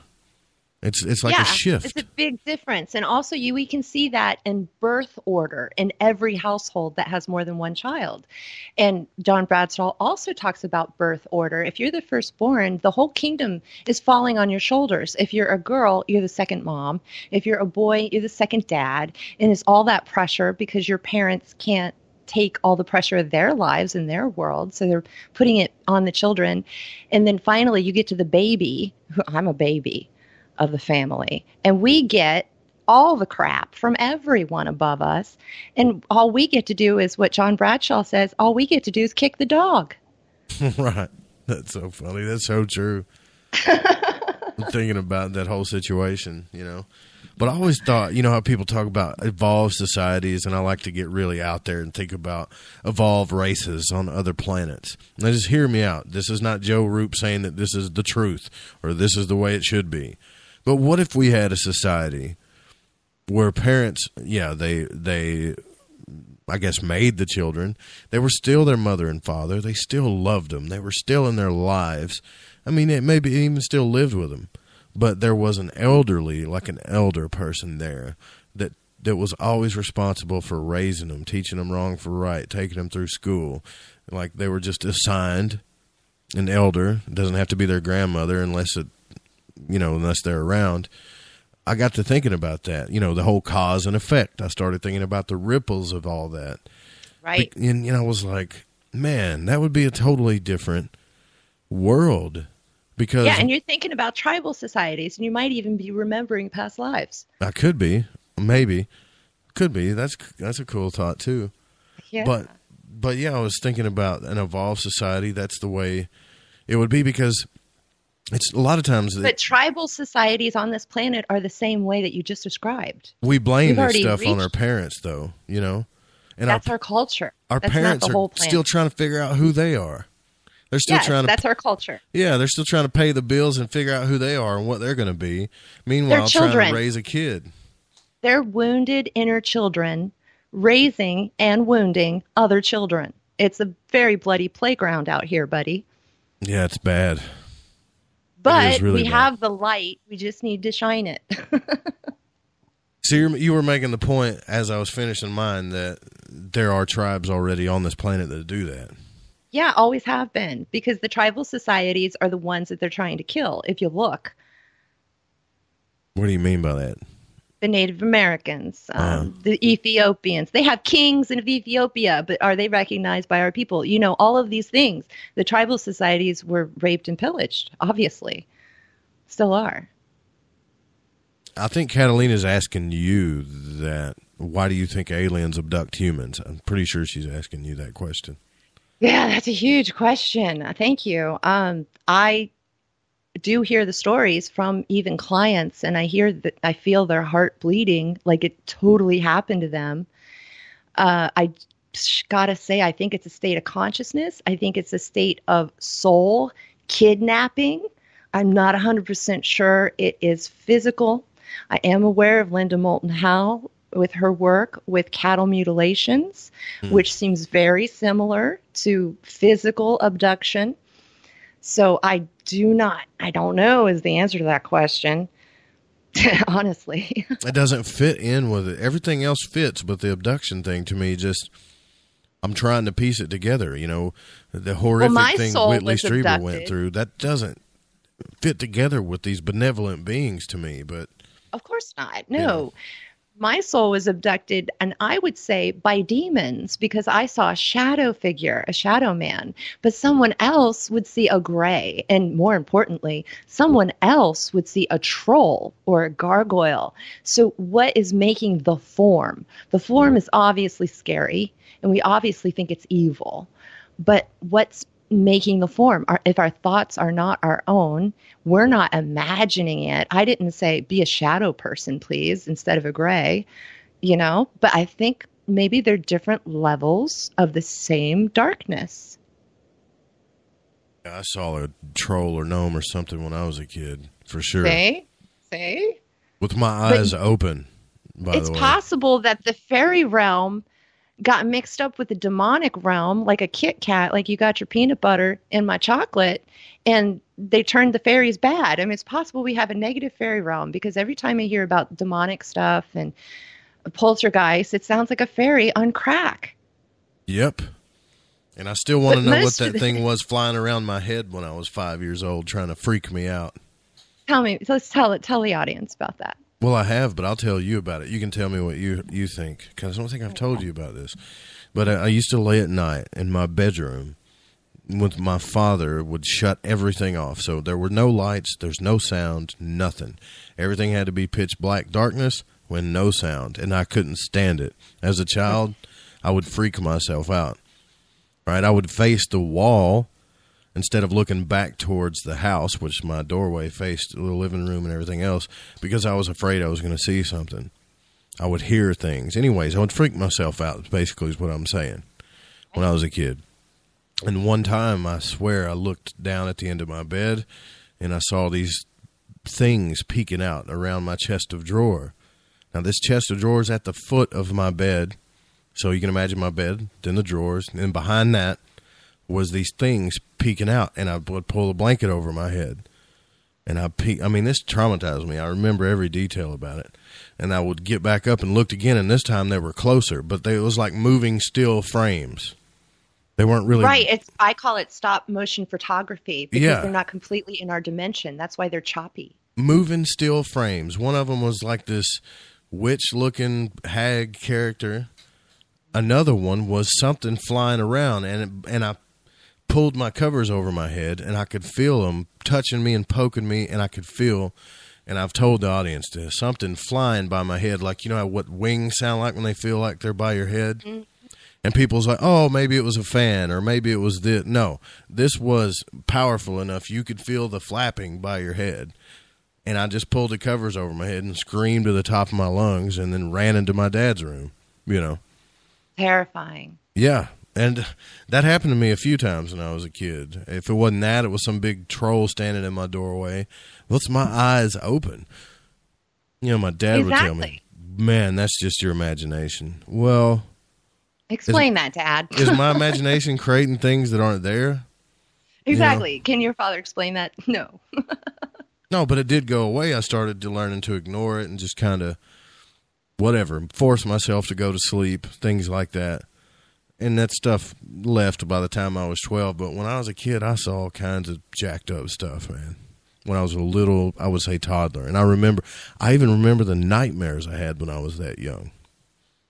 Well, I believe some of that is past life trauma that you're working through. But the big thing is who you're living with and where their state of consciousness is as a child. Because I had a very abusive household, like crazy off the hook abusive. And that's why I think the Shadow Man really liked to lick my face, because all that fear I was building up during the day. Lick your face? Like for real? It's metaphoric. Oh, that's how close it felt. That freaked me out for a second. It felt that way. Like, ew, you know, it is creepy. But it is the abusive household that was the state of consciousness that I first entered upon so-called sleeping. So I had to go through the bad neighborhood of my own frickin' family and then up to the bad neighborhood of the dead people and then up home. Can you tell me a little bit about your sleep paralysis incidents? I know you've talked about it before, but can you tell us what you think that is? I know that the Shadow Man is some kind of entity that was assigned to my soul specifically. I do not believe it would have been able to bother me unless we had had a contract and soul contract for this life to teach me to be a warrior. And so in some ways, there's that Shakespearean forgive the shadows for we meant not to offend kind of attitude of he was only doing his job. But I've had intel from Sirius B, my home planet, that it could have very well been another entity from Sirius B. So whatever it was, it does exist beyond my consciousness by itself, but it is not a permanent soul. Like I told you earlier, I explained to you how you are like you're a permanent soul, you're eternal. This thing is not. This thing is part of the game of duality to teach me. What does it look like? It was about 6 foot, like 5 maybe, because I'm a little girl. So what are you're going to think it's huge, right? Uh-huh. If it's even regular man size. And it literally was a black shadow, like a 3D, like a man wearing a body stocking. Only the black was so black, no matter how dark my room was, I could see him as if his black was glowing neon black. And I found out many years later, he wanted to get into my body. He wanted to possess me and take over my life. Now, we jumped a lot powerful here, though, Cora, but I want to tell everybody we jumped over quite a bit, but you talk about your sleep paralysis stuff. Do you talk about that on your YouTube channel at all? Yes, I sure do. In fact, I have something entitled The Nightmare Girl. It's a 25-minute video, and it's not just talking about my sleep paralysis, but what sleep paralysis is. What do you think it is in summary, though? Because it's terrifying in a lot of ways. Spiritual warfare, you know. I Yeah. was fighting something that we would call a demon, and it wanted me because I'm a very bright light, and that is really the game that was going on there. You know, a tiger chasing a mouse. Weird. It's so weird when you talk about this stuff, because I have some experiences like that. Like, you know, when I was first studying astral travel, I was going into sleep paralysis and trying to get out of my body, but I was trying to force it. I don't know if I told you about this or not, but I was trying to force it so much that I felt like another body inside of me was headbutting the walls of my body, like trying to yank myself out, because I just felt trapped. And then I said some verse or quote, I've never said this before in my life, and I said, I command you to release me by love and light and life. And when I said that, I sounded like James Earl Jones when I said it. Wasn't even my voice. I hear you, dude. That was your soul talking. Dude, it was you have so... an even better radio voice in your soul if you sound like him. Oh, it was deep. It was huge. It was very powerful. And I'm like, well, who the hell was that? Because it wasn't that me. Was an angel. No you know? doubt. And this black blobby type thing, just a little blob, just immediately just went, like jumped on top of me, and then I woke up. You know about the black blob. Now that's very close to the cat's Vela black goo. And black goo is a whole other subject we can get into sometime. What the hell? I've seen that a couple times, actually, that blackness, whatever that is. I'll tell you right now, it's prima materia. So it's not good or bad. You program it. You know, hermetics, prima materia, prime matter, the first thing God ever made on this level of existence. So why did it looks like black oil. Why did it exactly? That's exactly what it looked like. I know. I've had visions of it way before Harold Katzfella came out about it. So why did it, like, if I program it, then why did it keep me from doing what I was trying to do? The thing is that the black goo, you saw Monsters, Inc., I hope, Inc., the black goo, Inc. When we are frightened, our soul is frightened basically as children by boogeymen or by the things you had. We do create a substance that they feed off on. And it's Monsters, Inc. It's the black goo. We create this substance like a squid, like a fish, you know, shooting it out like ink. And that is what they eat, our fear. Now, Hermes told me he's collected all my fear. We starved them. And that fear chemical substance, black goo, is not physical. I'll tell you that again and again. But we have it. It is attained, and we have kept it. And he said, we can build worlds with this. It's prima materia. Damn, it's not cool. good or bad. Yeah. So we've collected a lot on Earth, and it sounds like you guys have been collecting too. Because we don't let I didn't know this until Hermes told me, we don't let the ickies feed off of us. We keep the ink that is produced from our fear. That's so trippy to me. When you read the books about astral travel and stuff, they're like, okay, so here's the deal, guys. You're going to run into this thing called fear, and you just got to learn to get past it. Once you learn to get past it, you can travel anywhere. What they don't tell you is give you examples of the kind of fear you're going to run into. I'm talking about crazy, nightmarish type stuff that you're supposed to just pass on through. But eventually you do, and it becomes easy to you for some people, it seems. Oh, it does. You're riding a camel after you get to the cosmic consciousness. You're just like, whoa, I didn't know all this. Now I do. I feel more confident. I feel healthier. And you just start becoming an ascended master on Earth is what happens. Well, I call us the not so ascended masters. We're half in, half out, huh? Yeah, we're the psychopomps. Well, we've only got a couple minutes left here, Corey. Is there any last messages you want to give the Spaced Out Radio audience? Our world is definitely changing. Everybody in the audience really knows and sees this. But what I can tell you is that as things seem like they're getting worse, it seems like our parents are fighting, whether it's our divine parents, our literal parents, or even our kids. This is a time of great discontent, let's say.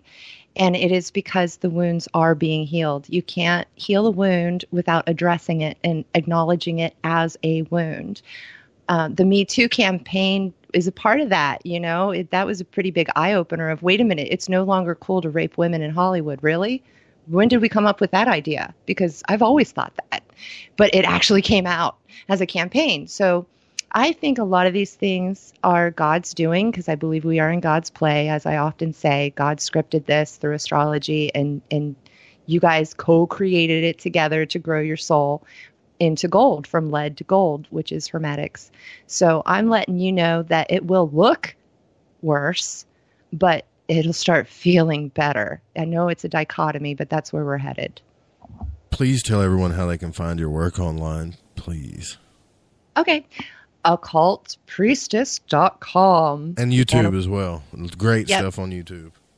Yep, and I got a blog and everything. Everything is linked on occultpriestess.com, and you can friend me on Facebook if you got some stuff to share. If we have some things in common, let's go for it.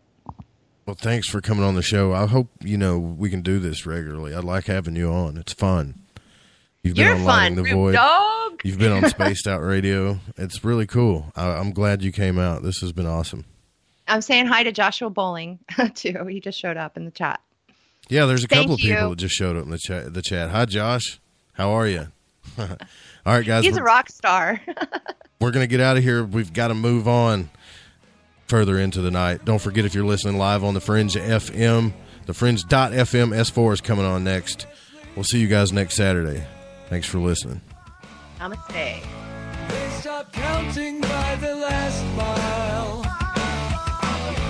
No one asking to be saved. And the cold wind keeps on blowing. I let it lead me astray. Looking for a path to follow.